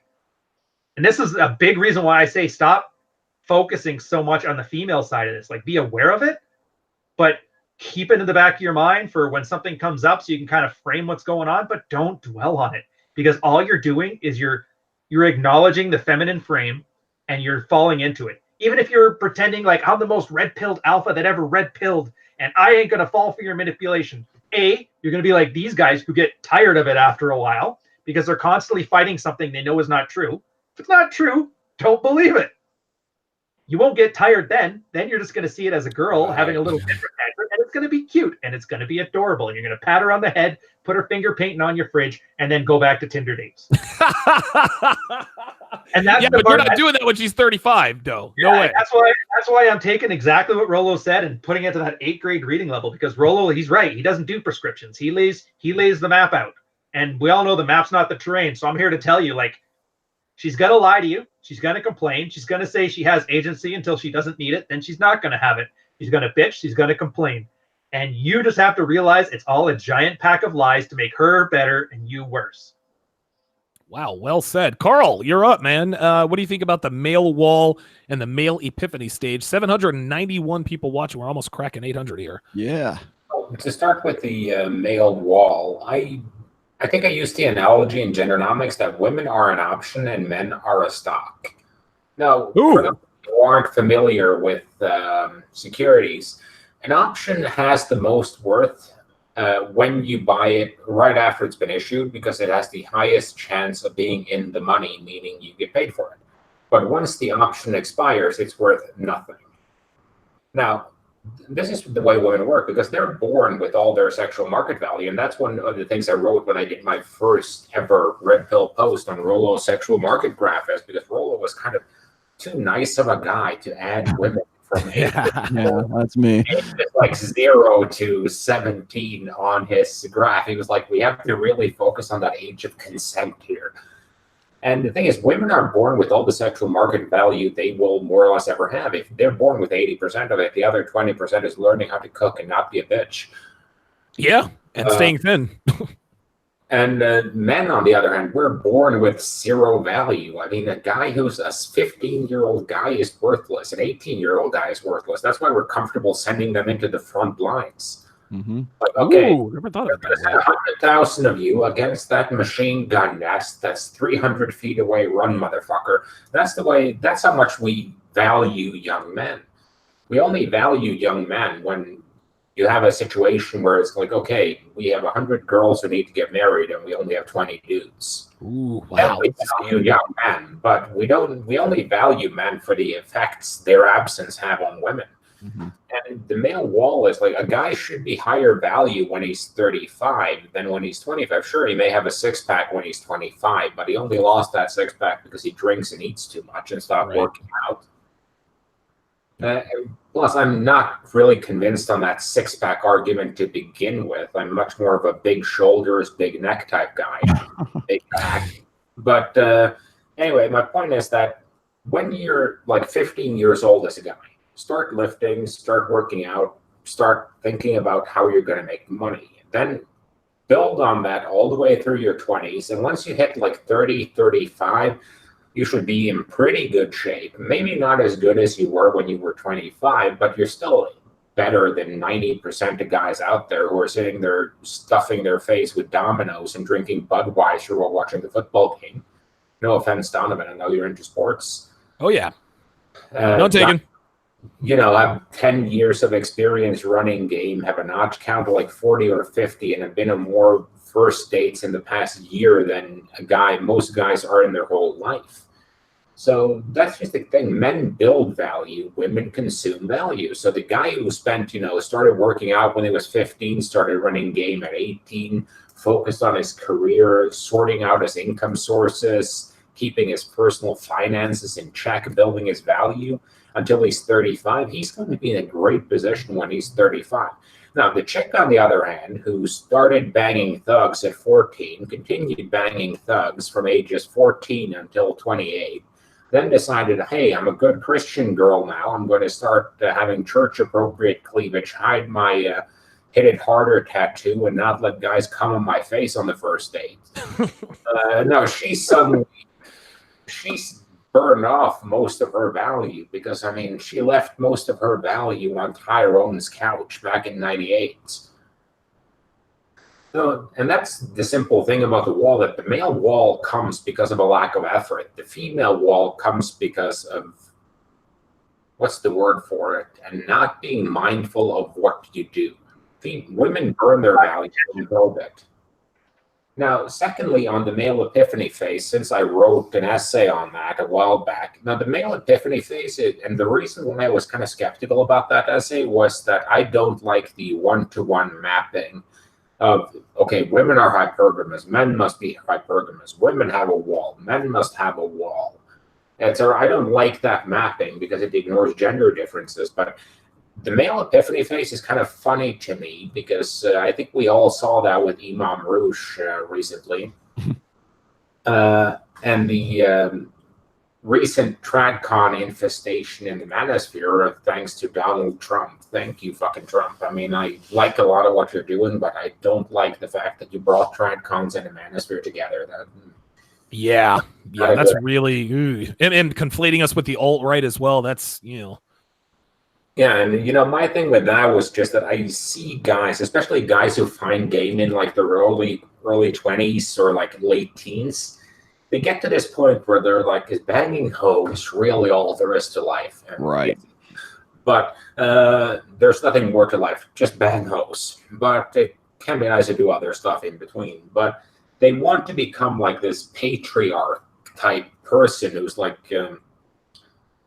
and God knows I love Hunter, but Hunter is like and I'm kind of curious about, does he have the self-awareness and is he leaning into it, or doesn't he get it at times? But he's like the perfect example of the trad guy, the guy who wants to build this tribe of like-minded men who all do the same thing that he does, have their families, they put on their flannels and go out logging and smoke their pipe on the weekend. There you go. Logging. There you go. I love it.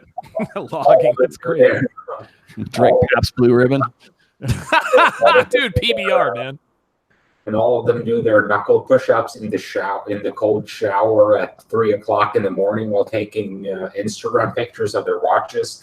But and I think that's just kind of my thing with it. And I respect guys who want to go that way. I have friends who were like, all they ever wanted to do was have a family and be a father, and more power to them. That's what they want. But I don't think that's necessarily the right way to go for a guy who's an experienced red pill man. I especially don't think ditching all the game he learned, all the red pill and everything he knows about women to do so is advisable, because a lot of what they do is they throw the red pill out with the bathwater in this sense, in that they forget what women are like, and suddenly their wife cheats on them, their wife divorces them, and they find themselves. I did the exact same thing. I learned game early in my 20s. I got to a point where I was like, oh, I want something more out of life. I got married to a crazy bitch, got divorced, and now I'm back here. And I realized it was just kind of a script that I was acting out because society told me this is what you're supposed to do. So just think carefully about it and don't be persuaded by the ethos and pathos and shaming tactics that these guys are using in a lot of their contexts, because a lot of the time funnily enough, they use the exact same tactics as women. It's shaming, it's guilt Yes. tripping, it's, oh, you're not being a real man, banging all these hoes. You are ruining all our quality women. But if they were willing to be tied up in my bedroom and fucked and had me come all over their face, were they really quality women to begin with?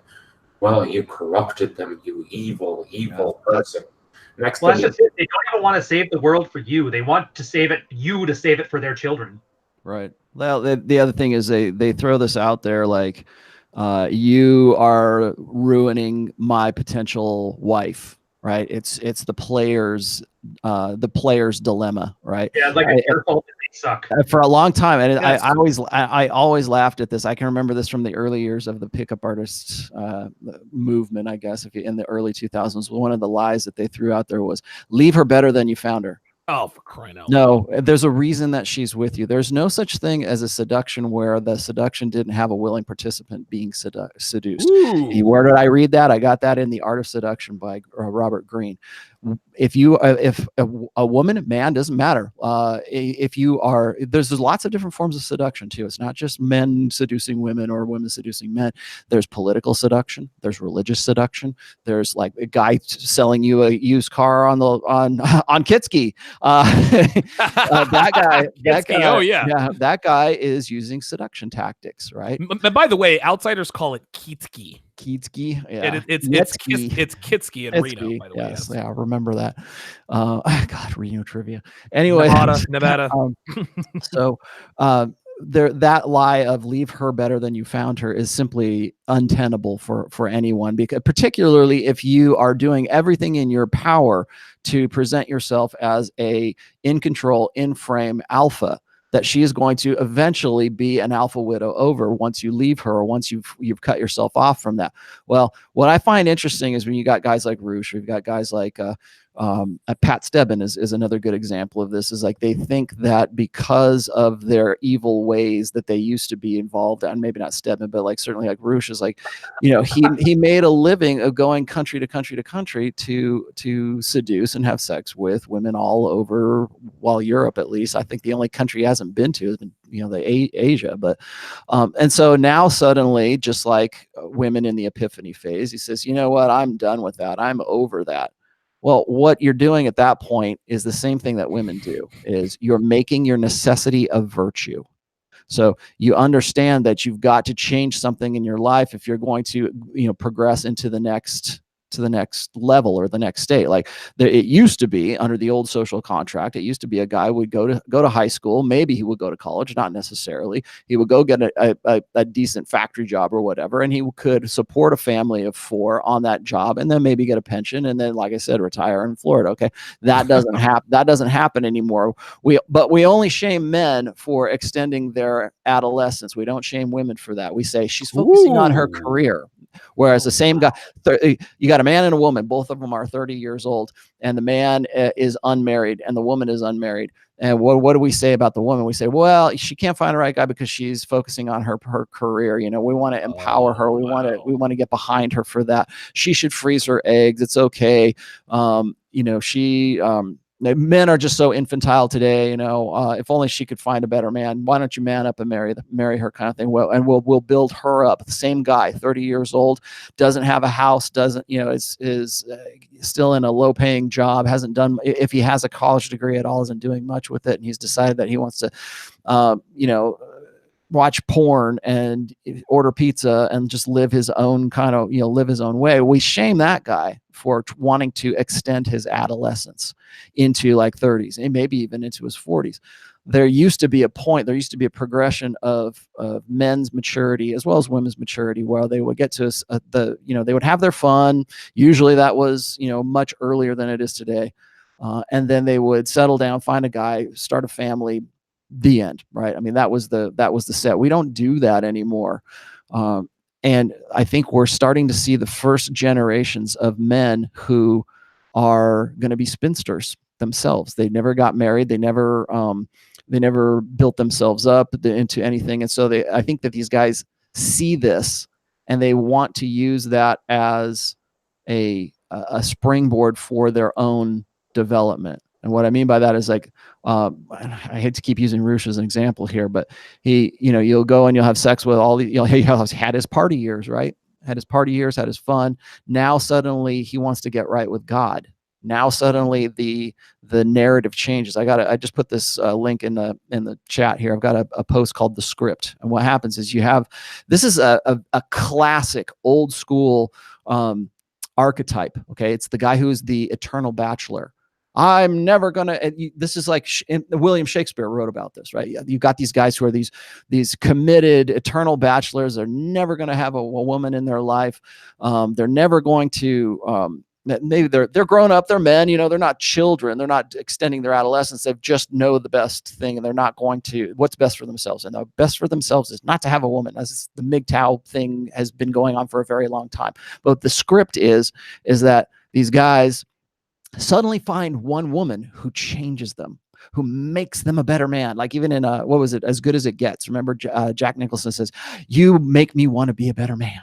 That right there, there's no more bullshit. As good as it gets. Script. Yeah, as good as it gets. You There's make no me more. want to be a better man. There's no more bullshit. Like oh, she's my inspiration. I was listening to. I caught somebody sent me a blurb from Dr. Babe Love saying that, well, women need to challenge men and they need to be their inspiration and they need to you know, to kick them in the ass or something. Well, if you haven't kicked yourself in the ass, a woman kicking you in the ass is going to be counterproductive because she wants you to have already had that ass kicking by the time she gets to you. That's the simple fact of that. But so you've got guys who want to have, I mean, that's the whole thing about the Patriarchs Convention, right? We got guys who either want to have children or they already have children. I think that there is at least some part of us that's in our evolved mental firmware for guys to want to know that the paternity is ours. We want to know that our children are going to go, our genetic legacy is going to be cast into the next generations, right? We want something like that. That's our biological imperative. That's our reproductive imperative, to know that the kid is ours and to know that we're raising and we're investing our time and all of the time we could be investing in our sexual imperatives. We're taking that and we're diverting all of that into raising our kids and having a family. And there's nothing wrong with that. I'm not saying that. But when you get to a point where you're shaming other guys for living the same lifestyle that you lived before, you're making your necessity a virtue. All right. Well said there. We're going to go ahead and answer the rest of the super chat questions that we did not get to. I saved this one from John T. Campbell because it directly talked about what the second half of the show was. He says, is there such a thing as post-wall rage for women and men? I think the answer to that is no, because I think men decide when we hit the wall. And again, I call it the ramp. I don't think that there is a post-ramp rage. Men, here's another difference that I didn't point out.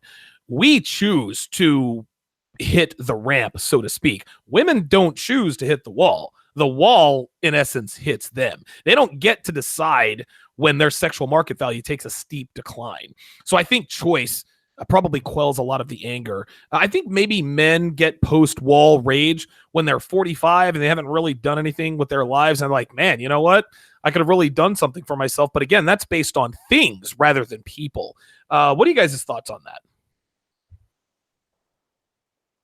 Ryan, Carl, anybody? You want me to go? Yeah, it's a little introspective. I think that's kind of everybody's individual thing. I don't find there's any evolutionary reason for it, so I can't see any Evo Psych Rollo article on it at all. Although I'm just like, Rollo, I gotta admit, when you were talking about that, it sounds like such a weird narcissistic fantasy guys have where I'm sleeping with women and then girls, it's up to them to make me a good man. It puts all the onus on them to do shit with their life. And they don't like that responsibility. They can't handle it. They say they want it, but they don't want it. Yeah. The whole question, it's weird. It's like this way of putting the onus on other people to take control, like agency for your life. We can't, and I don't think we can sit here as men and say that women should start taking agency with themselves when a lot of guys just aren't willing to do it for themselves either. See, I don't buy. Okay, so this is presuming that there's a male wall to begin with. Okay, and I think that if there is a male wall, it is having lived past your peak potential years and not having done enough with that. Like guys trying to make up for lost time. One of the reasons I think that guys go through the midlife crisis, right? The women love that, right? Oh, he's going through a midlife. He wants to recapture his youth. No, there's no such thing. Hear me out on this. There is no such thing as a midlife crisis for a man. There are midlife epiphanies for men. Okay, what that means is that they're looking back on their life, and usually this is right around 40, right around middle age, when they know like their life is probably half over. They look back on it and they realize, assuming they do this, like these are intelligent guys who maybe they have some regrets, or maybe they have just the insight to do so. They look back on their lives and they realize that the decisions that they've made up to that point have been influenced by things that were out of their control, or they allowed to be controlled for them. So when a guy, the classic midlife crisis is, well, I'm going to go buy a Lamborghini and go drive around town, right? I'm going to go drive around downtown Florida, right? So what these guys do is like they think that if they go and do something like that, they can recapture that. Or I think that most guys don't really even go through a midlife crisis so much as they go through this understanding of the part that they played in the game that was their life. So if they've got a bitchy, naggy wife and they say, like, did you ever see the movie American Beauty with Kevin Spacey and that's really perfect? And I'll tell you the great thing about that movie is I can't believe a guy who was a gay man actually wrote that story for that. And maybe you have to kind of need to be removed from that lifestyle to really analyze it and look at it, but he just nailed it. When you got like Kevin Spacey quits his job, he's got X amount of dollars because he has his old employer by the balls, so he can pretty much rewrite his life at this point. So what does he do? He sells his car and he goes and buys the car he always wanted. It's not that the guy is that's the thing about the misunderstanding about midlife crisis is guys don't go to buy a hot car or whatever because they have some sort of weak ego or some they're trying to relive their youth. They go back to get the things that they wanted before. Like they want to say, you know what, I've always wanted to have that kind of car, so I'm going to go buy that kind of car. And it might be the most impractical thing in the world, but up until that point, he didn't have the option to go and do something like that, whether it's because he had to buy a minivan for the kids or whatever. Or the guy who, I'm sure you guys are familiar with this, the guy who hits like 50 or 60 years old and suddenly he buys a Harley Davidson, and the guy's not a biker. He's been like, it's funny when I see the bike week here in Reno, Donovan. Oh yeah, Hot August Nights. Hot August Nights is another good example, but like Street Vibrations. Oh yeah, Street Vibrations. When you watch these guys driving around on these bikes, you can tell who the dedicated guys are, like the guys with the Hell's Angels jacket. And then there's the guy who is the biker on the weekend because he's actually a dentist in real life or something. And so you could tell that just like the way they carry themselves and all. And so there's those guys that want to. They look back on their lives and they go, man, I really better do something. And I'm in a position now to actually do something for myself and start thinking about myself and making myself my own mental point of origin. I think that there comes a point in even the most blue pill man's life where he can no longer ignore how his life came to where it is because of his blue pill investments, because of his blue pill, the way he's thinking, right? So and this is particularly painful for guys who are like, say, 40, 45 years old. Maybe they're going through a divorce. Maybe they're not, but they become what we call awakened while married. And they look back on their lives and they say, holy shit, Rollo was right about this. I made that decision then, and I made this decision here, and I did this decision, and we had another kid because we got into a fight and we had makeup sex. And you're looking at all this stuff and you're aware of that. Well, there's a point in a guy's life where he scrambles to try to reset things, to try to at least make if nothing else, like stop doing damage and relive his life in a different way. Well, there's no going back to that. But I think that if there is a male wall, it is having that insight to look back on your life and then understanding what those decisions were, or how could you have made more of your potential. When I look back on the years in my 20s, and I'm 50 years old right now, when I look back, I think that the biggest waste of my time was spending the 4 years that I spent with my BPD girlfriend. Woo! I think, what the hell could I have done at that point in my life, what could have I built? What opportunities did I lock myself out of because I was too wrapped up in this blue pill mindset that I had to be involved in that I had to make the most of that, or I had to try to solve this crazy woman's problems. Why did I do that? Oh my God. Now that's just 4 years. Imagine a guy who married a crazy chick and has been dealing with her. He's 50 years old and he's been doing this since he was 22, right? Or maybe you're 70 years old and you're finally awakened while married, and you look back and you look at your kids' lives and how they were influenced by all those blue pill decisions that you made. You want to talk about a tough red pill to swallow? That's really hard, because you're looking back on pretty much, maybe you've got 10 or maybe I hope you live a good long life, but maybe you got 10 to 20 more years if you get to 90. But you're still looking back on a lifetime that was completely molded because of your investment in blue pill conditioning and your blue pill ideals. And that is really, really tough. All right, let's go to the next question here from, I forget what his name was, but he donated, looks like 55 Norwegian krones, which is about $6.50. This is a question for you, Rollo. He wants to know, why does agree and amplify work when girls shit test, and what is the psychology behind when they ask if they are fat in their genes? And I know, Carl, you've got somewhere to be, no? Carl? He's already gone. He's already there. He's already getting a blowjob. All right, very good. That's funny. I thought of that. Excellent. So what are your thoughts on that, Rollo? Agree and amplify as far as... I'll just take the agree and amplify part of this. One of the reasons why agree and amplify works is because it is a tactful way of acknowledging that a woman is shit testing you. That's why, in fact, virtually every time I have ever advised guys to use agree and amplify, it is because they have been shit tested. And so when like, there's a lot of it's the internet. There's a lot of guys who are very literal minded. And so they think that they believe the same thing that women believe. They believe in blank slate equalism, that a woman should be just as equally rational and reasonable as a man. Right. And so you should, what do we say? We say open communication solves everything. No, it doesn't solve everything. It's what you are communicating and how you communicate that solves or doesn't solve thing. So when you use agree and amplify, what you're doing is you're saying, I know that you're giving me a shit test, and I'm going to throw your shit test back at you. Right. What have we said before? Women don't want to be told that they're playing a game. They just want to play the game. And that's agree and amplify is part of playing the game. That's how you show a woman that you get it, that you just get it, because you've dealt with this bullshit from chicks you've been fucking in the past, right? You've learned that lesson, and now you actually have some. It's the same thing with amused mastery too. Amused mastery comes from, and you can fake it, of course, but it's better if you actually have the mastery to be amused about.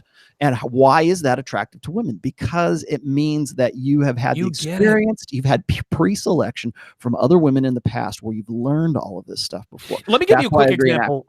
Listen, let me give you a quick example of amused mastery, right? I actually failed a shit test.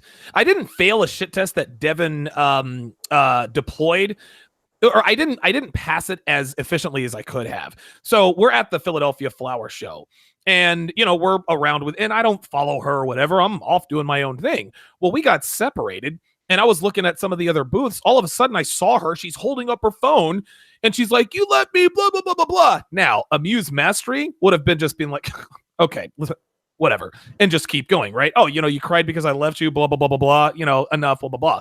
What I did is I basically gorilla pimped her. I said, look, you're making a big deal out of nothing. Quit being a fucking drama queen and let's enjoy the rest of the show. And that was it. She shaped right up. Amused mastery would have been simply laughing it off. Oh, you're crying about this again?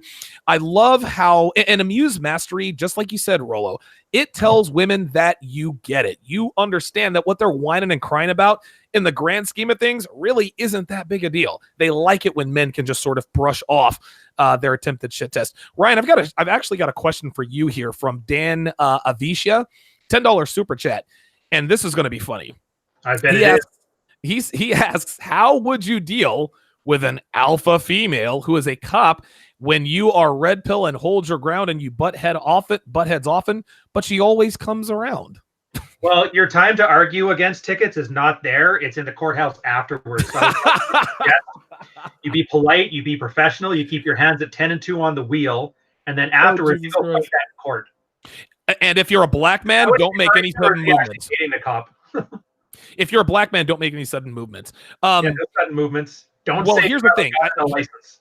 Well, listen. Obviously, he's dealing with a female who is a cop, and he thinks that she's an alpha female because she has a cop. So basically, he's saying that they butt heads because she thinks that because she's a police officer that she is this alpha female, but she continues to come around. So his question is why does this female cop who I always bump heads with, why is she still fucking me? I don't know. Why does anything do anything? And the reason she's still fucking you is because even your anger and your bitter emotions, anybody who's had parents that were in the 70s remembers watching them just fight all the time, but for some reason they kept hanging around. For some reason, you've accidentally been able to flirt by your silly little stupid arguments. And you don't like them because you think they're actual fights because you're looking at the surface level. In reality, it's just because you have lost your ability to game and flirt. And so she's filled the void by fighting with you. Well, anything is about tension. And we talked about this on the Red Warning. It's about creating tension between you and your woman. And if you're not creating that tension, she won't get those tingles. So always keep the T squared thing. Tension equals tingles. Ooh, very good. And then where you go from tension to all-out war, but most guys never get there. Yeah, and he's not leading the problem. I'll end it on this, Donovan. So since he's not being proactive about Debbie, like building up desire, intensity, tingles, is that she's doing it and he's becoming reactive. So he's basically not leading her to a positive emotion. What you do instead is something I call manufactured outrage or manufactured. Yes. Best story for it. Flowers in the car. I put them in there for my girl. I left them in the trunk of the car. I came in the house. I started yelling at her. I'm like, I had to get out there and get groceries. Get your ass out there and help me with these. And she got mad at me because I'm yelling at her. So she gets out there, and what's there is just a thing of flowers in the trunk of the car. She comes back in crying. If you do this stuff and you actually take control of these emotions, start being a little proactive, you'll probably notice, assuming you're not a bag of shit, which I'm assuming you're not, you start doing this, you're going to notice you're going to be that battle axe wife a hell of a lot less. Yeah. Very good. That's actually a brilliant technique, by the way, because you probably got the world's greatest blowjob that night. I was going to say, you took her to hell and then brought her to heaven. Within it has to be stuff that doesn't matter, because otherwise, as a guy, you get emotionally invested, and that's when you end up like cop wife here, where he's yelling at her and she's yelling at him. Yeah, and there's women who are going to watch this and go, I can't believe he plays games like that. Oh, God, the game is always it's like, well, what would you rather he do? Just like be normal, Mr. Contrived nice guy? No. And listen, Rollo, you hit it on the head. There it is. The word is conflict. Why do we watch movies? Why do we watch television shows? What captivates us as human beings? The human condition is geared to reward conflict. When we go to see, pick a movie, Arnold Schwarzenegger or The Rock or whatever, there's always conflict. The bad guys want to blow up the universe, right? The Avengers. The bad guys want to blow up the universe. Tony Stark hates Captain America because Captain America's homeboy killed Tony Stark's parents when he was a boy. That's conflict. It's the same thing with women. Women need conflict. Women thrive on conflict. They thrive on tension. Royce put this... Bingo. Royce put this best when he says women love the torture of love. Women love the pain of love. If love were boring, if love were easy, then women wouldn't want it. So as far as the reason why your cop girlfriend keeps coming around is because she craves that tension. Let's move into this next question here. And I know, Carl, you're up against the clock. You're either getting a blowjob or doing blow, one of the two. Either way, I'm not judging. Melvin R. with the $5 super chat says, I'm curious to know, of the guys on the panel, which of you believe in the concept of love? Is that shit even real? This sounds to me like a guy who is like a guy who's probably approaching the anger phase. Carl, I'm going to start with you. Well, the concept of love is real. It's a construct. It's an idealized psychological / philosophical ideal. Does it really exist? That's the interesting question. And I think I would argue that love is a mixture of familiarity and adoration. Like, you love someone whom you care about, someone you admire in some respect, and someone you care about. So it's just it's a container for those emotions. And one thing, once you know things are just emotions and instinct, you're free to ignore them.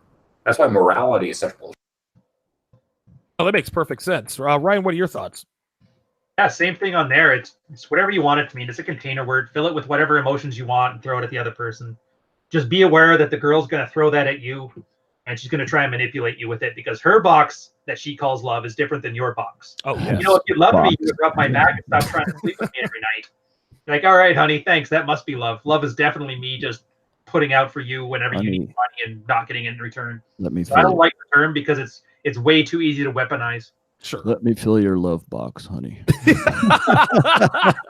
Rolling with the sophomoric joke there. Yeah. Let me just throw this out there real quick, because a lot of guys misunderstand when I talk about love. I really need to do a full show on the differences between men's concept of love and women's concept of love. Now, if you want to just get down to straight nuts and bolts, love is just simply a feeling between a man and a woman that is meant to foster parental investment. That's what it comes down to. Okay. When you have is it as a concept, is it more than that? I believe so. But from a physical aspect, the feelings of love that you have are met, oxytocin and all this other stuff, all of the emotions Dopamine, that you feel, the connection with that. When your body is designed to feel that after orgasm, to feel that after. That's one of the reasons why, like, when you have sex with a girl who's a virgin, she tends to like imprint on you like the little baby duckling that just got born and then looks for whatever its its mother figure is. That woman, if she has a good experience with that guy, don't get me wrong, if it's not rape or anything, but if she has sex with a guy for the first time, she imprints on that one dude, and that guy ends up becoming the most alpha guy that she's ever been. You never forget your first, right? I mean, that's what they say. So there's that aspect of it, but then there's the more complex side of things, whereas men tend to view love from their own sexual strategy, and women do the same with their sexual strategy. So once again, men tend to be more idealistic. We believe in love for the sake of love. How many times have we heard guys say, I want to find a woman who loves me as much as I love her, right? Well, that right there, there's never been a more accurate statement of the male concept of love, is a guy who believes that a woman shares his concept of love. That's the problem between the sexes, is we all think that love is a mutual definition. It's not. No, Women view love from the perspective of opportunism. Okay. So you have, in order for a woman to feel love for you, you've got to be at least somewhat her hypergamous ideal. She will not allow herself to love you if you don't meet those attributes. If you're a creepy guy, right? Or maybe you're a hot guy that she had a lot of good sex with, but she's not going to fall in love with you per se, because you're still, in other ways, you're not her hypergamous ideal. Bye, Carl. Thank you. Oh, yeah. We'll say goodbye to Carl. BlackLabelLogic.com is where it can be found on the internet. At BlackLabelLogic is where it can be found on Twitter. Cool. So what I was going to say is that men view love idealistically. Women view love opportunistically. Men, I've only said women cannot love men in the way that men believe that women should be able to love them, because there's a big difference. They're approaching love from the male concept, and they believe that women share that. They do not. Women, on the other hand, will not allow themselves to fall in love with a guy unless that guy has in some way checked off some of the boxes of her hypergamous checklist, and then she will invest herself emotionally in that guy. This is the thing. It's not like they hold themselves back. Their biological programming will not allow her to fall in love with a man that she sees as inferior. And that's based on the existential fear. That's based on the existential fear. Women do not want to have the child of a inferior man. So what's the first part of that? Well, stay away from creepy guys, right? But the first part of that is don't allow yourself to catch feelings for a guy who is an inferior specimen. Okay. Don't allow you. And so there's this natural filtration. Women have a hypergamous filter. I wrote about this in my most recent post, which is the existential fear. Because if a woman gets into that situation where she allows herself to get pregnant by a guy who is inferior, or a guy who can't protect her, who won't protect her, who abandons her, that could be a death sentence to a woman back in our ancestral past.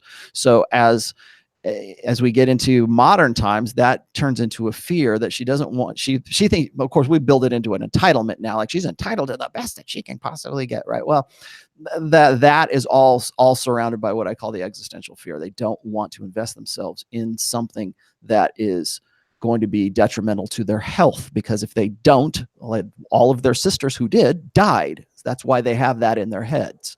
So when I talk about love, I'm not saying that men and women can't love each other. They do. They've been doing it for forever. Okay. But when we do find love and we make it work out, it is this kind of symbiotic connection, this complementarity is what I call it, between those two concepts, and where each one understands the other's concept of love.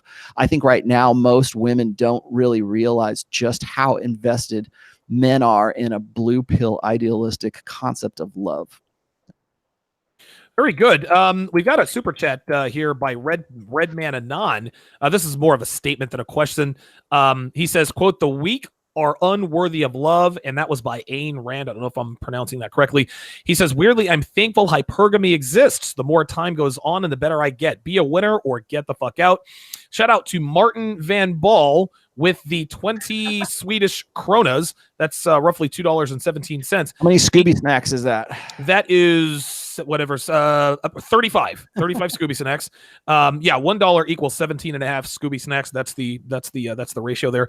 He wants to know, should we avoid women who've hit the wall 28 to 37 years? No, they're easy lays. Listen, the easiest targets out there are post-wall women, recent divorcees, and single moms. Don't commit to these women. Just bang and bounce, nail and bail, hump and dump. That's my advice. What do you guys? What do you think, that's the Sandberg plan of hypergamy, and it works very well for men. It does not work very well for women, because men and women are what? Different. Of course. The last question we have here is by the Bright with the $5 super chat. It says, girls born when she left her value on Tyrone's couch in 98 are illegal and can have a drink with you. I have no idea what that means. He's trying to do banter with Carl again on that one. We had a few of them too. Okay. Where guys are kind of learning banter, but they're not quite there yet. Or maybe it's the second language stuff. Well, Tyrone is the black version of Chad. So whenever black guys talk about Chad Thundercock, they're talking about Tyrone. What about Kevin? I'll go back. Well, well, there's definitely Kevin in sales. The best part of Carl's point on that one was he comes from a place like you started having some dignity and self-respect. Right. All this stuff. The girl that like gave everything to free to Tyrone, to Chad, and then you're getting sloppy seconds and you're getting 50%. Like nobody's going to buy a used car at full market price. No, hell no. Because they respect themselves too much to be swindled like that. So you just got to take that same self-worth mentality and apply it sexually. And unfortunately, it requires you to not idolize women as a gender. But you know what? It works out better for everybody, because then when you find somebody who's worth a damn, and even those 35-year-olds, like, should I try and game a 35? Like, why not? If she's actually, and sure, maybe a 22-year-old version of her is hotter, but if this one is like, she's nice, she's sweet, she cooks, she cleans, maybe she got widowed, guy got killed by a train, something like that, whatever reasons are out there, if you're getting her best, or at least good enough for you, it'd be stupid to throw it away because, well, technically she had 10% more hypergamy 5 years. Like, no, that's getting way too far into the weeds. Always default to game. Yep. Yeah. There it always is. Default to game. Don't invest yourself in the long term with something like that. Depending on what your situation is, I would say, but don't invest yourself into that. If it's mutually beneficial to you and you're getting genuine desire, like Ryan said, why wouldn't you? You add her to the roster. Yeah, and that's on her to show that she's worth more than that. You invest as much as she invests first. Yeah, I wanted to also say here is because I know that there's going to be women who are going to watch this and they're going to go, "Oh my God, I can't believe how manipulative they are, and why would they ever or why would they?" Just remember, guys revealing this kind of stuff is an affront to women's protectiveness when it comes to their own sexual strategy. Just because women are embracing open hypergamy right now, there are women who would rather that hypergamy stay secret because they are of a lower sexual market value than the women who are embracing it. You'll notice that the women who embrace open hypergamy the most are the ones who have the least to lose. Ooh, I love it. They're either very very young and they're in control of their sexual selection, or else they are usually kind of older than that. They're like, maybe they're divorcees or something. And what do they have to worry about? It's the women who are in the middle parts. It's the women who get into the epiphany phase, who would very much 27s and like the for 28s. these bitches to keep their mouths shut, and for men to keep their mouths shut, because their existential fear, their entire game plan relies on a man being ignorant at 30 some odd years old, so that he will commit to her in spite of the fact that she's been with Tyrone or Chad or Kevin in sales or whatever, and maybe she's an alpha widow. She wants you to think that that's not true.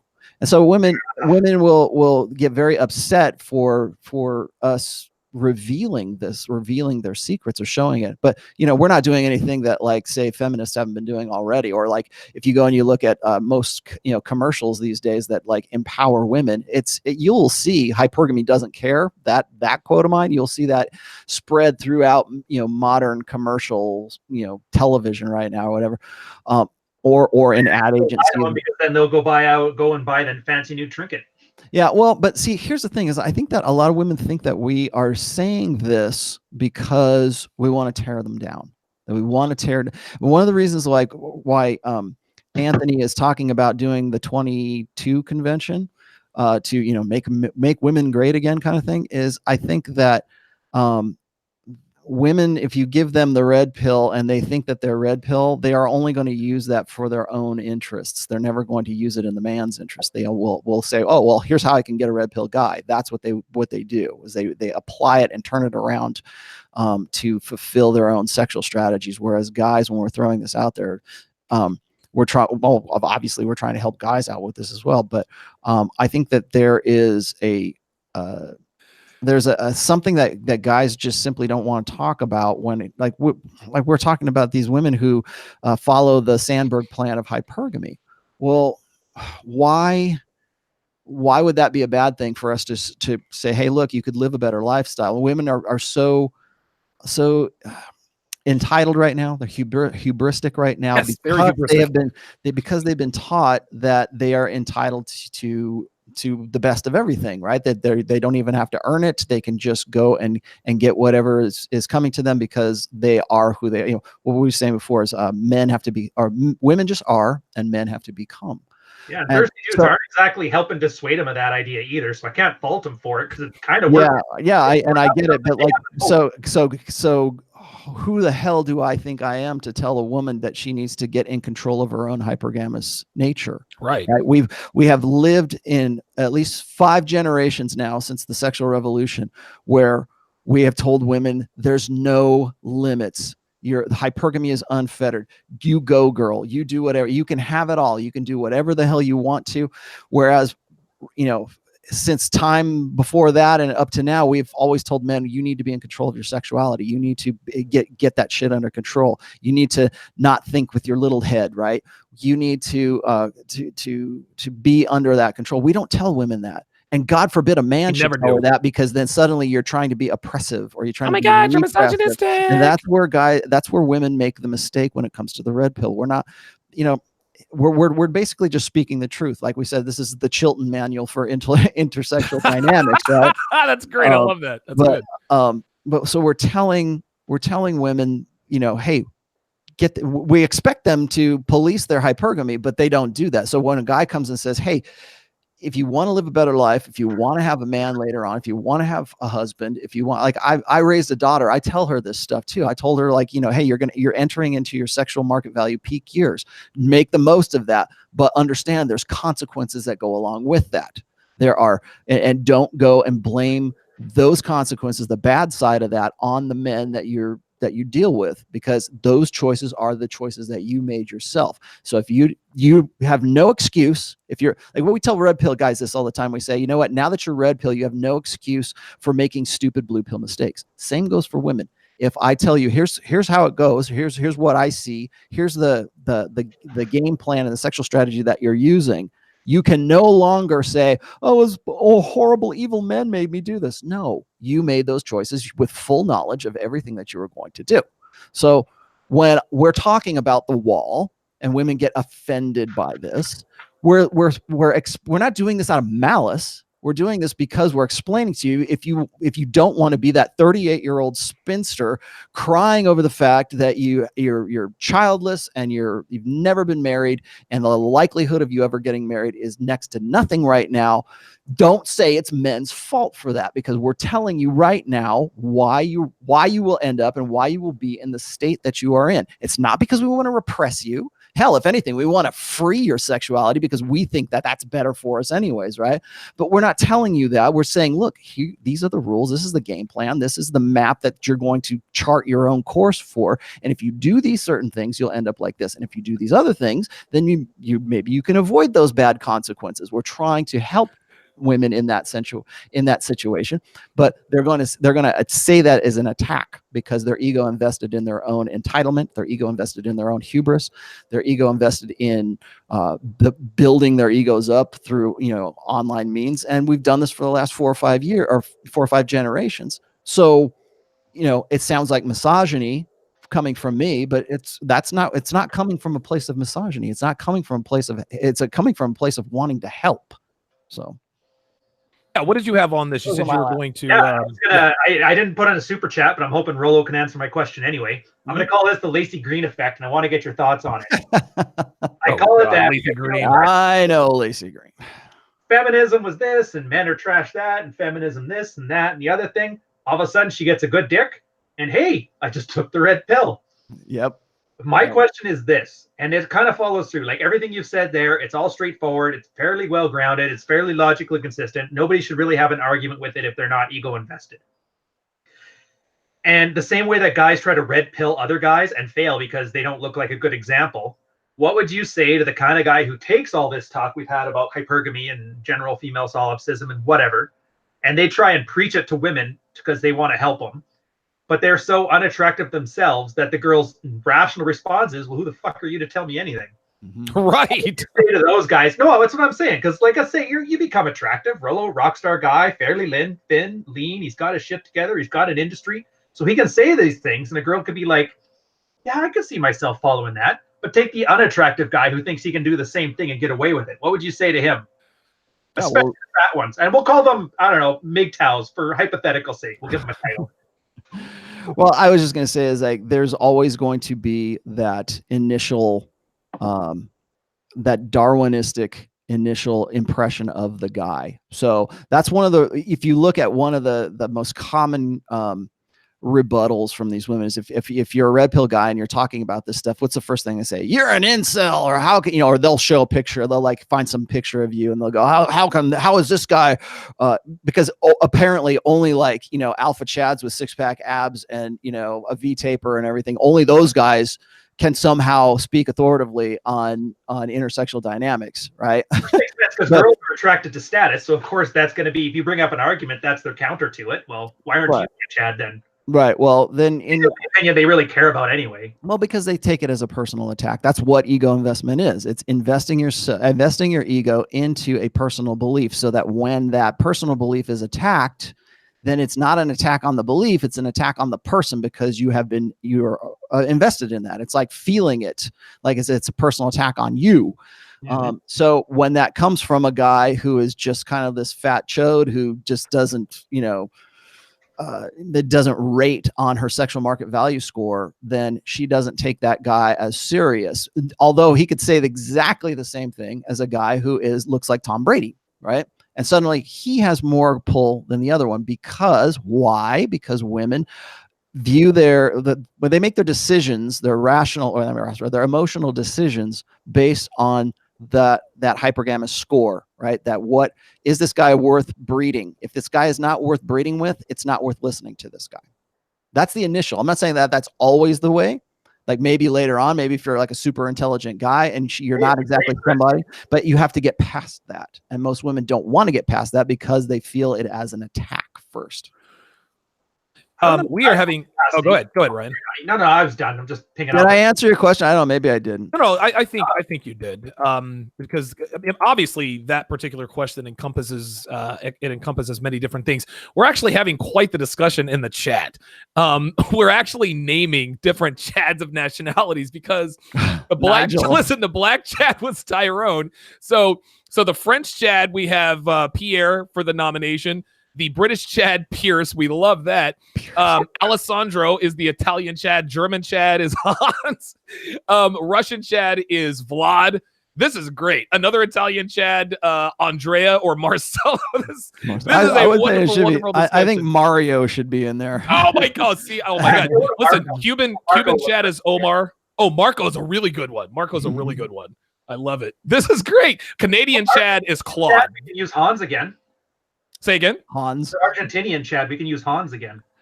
Yeah, but that doesn't really sound Argentinian, right? Oh, it does. Think about it. Really?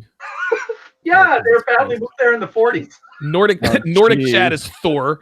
There was a really good one that I just missed. Oh, dude, this was. Oh, listen, Canadian Chad is Claude. That is closed. That Claude for the win. Chad.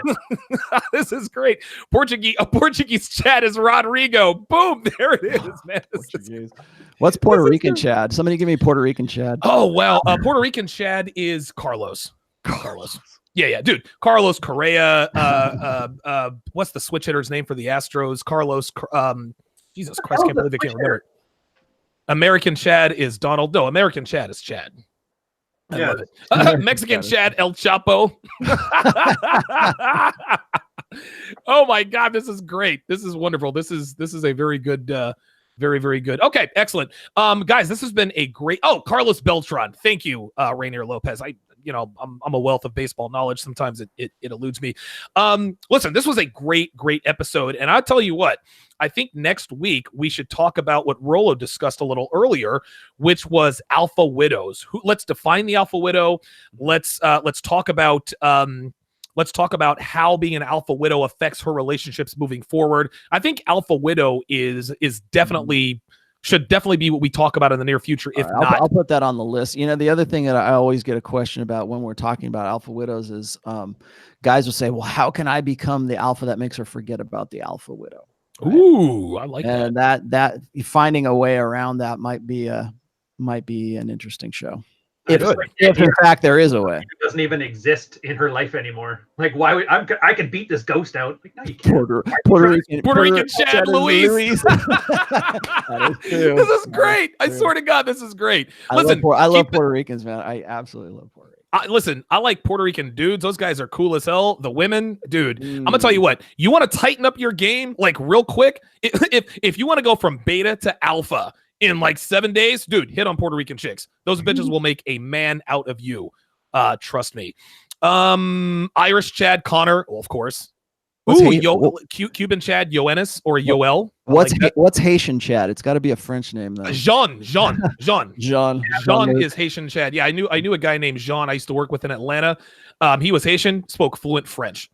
What was his name? Well, that depends who you ask. Okay. A lot of Haitians in Montreal, what they spoke wasn't French. Oh, okay. All right. Well, of course. Listen, this is like the guy from New York saying that a guy from, South Carolina can't really speak English, right? Mexican Chad, I think we already established that. That one was sort of a joke. El Chapo, that was a very good one. Jacques could be French Chad. That's another one. There's Pedro. I like Pierce as the British Chad. Afghan Chad Osama. Jesus Christ. Oh my God. Esteban. There it is. Esteban wins. Esteban is absolutely the Chad. Oh, dude, the Greek Chad is Kostas. That's easy. Oh, Polish Chad Janusz. Very good. Very, very good. We could go on forever. Oh, guys, Ryan, any last words? No, I think we pretty much hit it all. Yeah, dude, we've smashed it. All right, guys, you guys can find Ryan Stone on Twitter @_Ryan_Stone. RyanStone.com is his website. Of course, therationalmail.com is where you can find all of Rollo's work. On Twitter, you guys can find him @RationalMail. You guys can find everything there is on Donovan Sharp at DonovanSharp.com. Guys, this was a great episode. I'm very much looking forward to next week's episode. I'm going to go ahead and make a quick announcement here quickly. Nothing big, no big deal. But I'm going to be moving in two weeks from today. I am going to be moving. And so I'll be able to host next week, but I won't be able to host the week after that. Okay. But then when I host the week after that, I'll be in my brand new studio. Dude, I'm not exaggerating. It's going to blow you the fuck away, man. I am really, really putting some money and some resources into my brand new TSR Towers or Sharp Studios at TSR Towers. So that's going to be a lot of fun. Nice. Hey, Guys, and don't forget, tomorrow I will be on with Pat Campbell for Red Pill 101, the original Red Pill 101. On your channel or on the radio? Except no substitutes. No, on my channel. Okay, good. There's a couple of guys out there trying to like muscle in on my action. Maybe I should see this as a form of flattery, but it's like I love it when guys like start like basically mouthing everything I've written for the last 12 years and then like trying to claim it's there. Now, just to throw this out there too, is like I always believe that the Red Pill is open source, but cite your sources. Right, I was going to say, just because it's open. Listen, just because it's open source doesn't mean that you can't still plagiarize. So yeah, you definitely need to have that bibliography back there.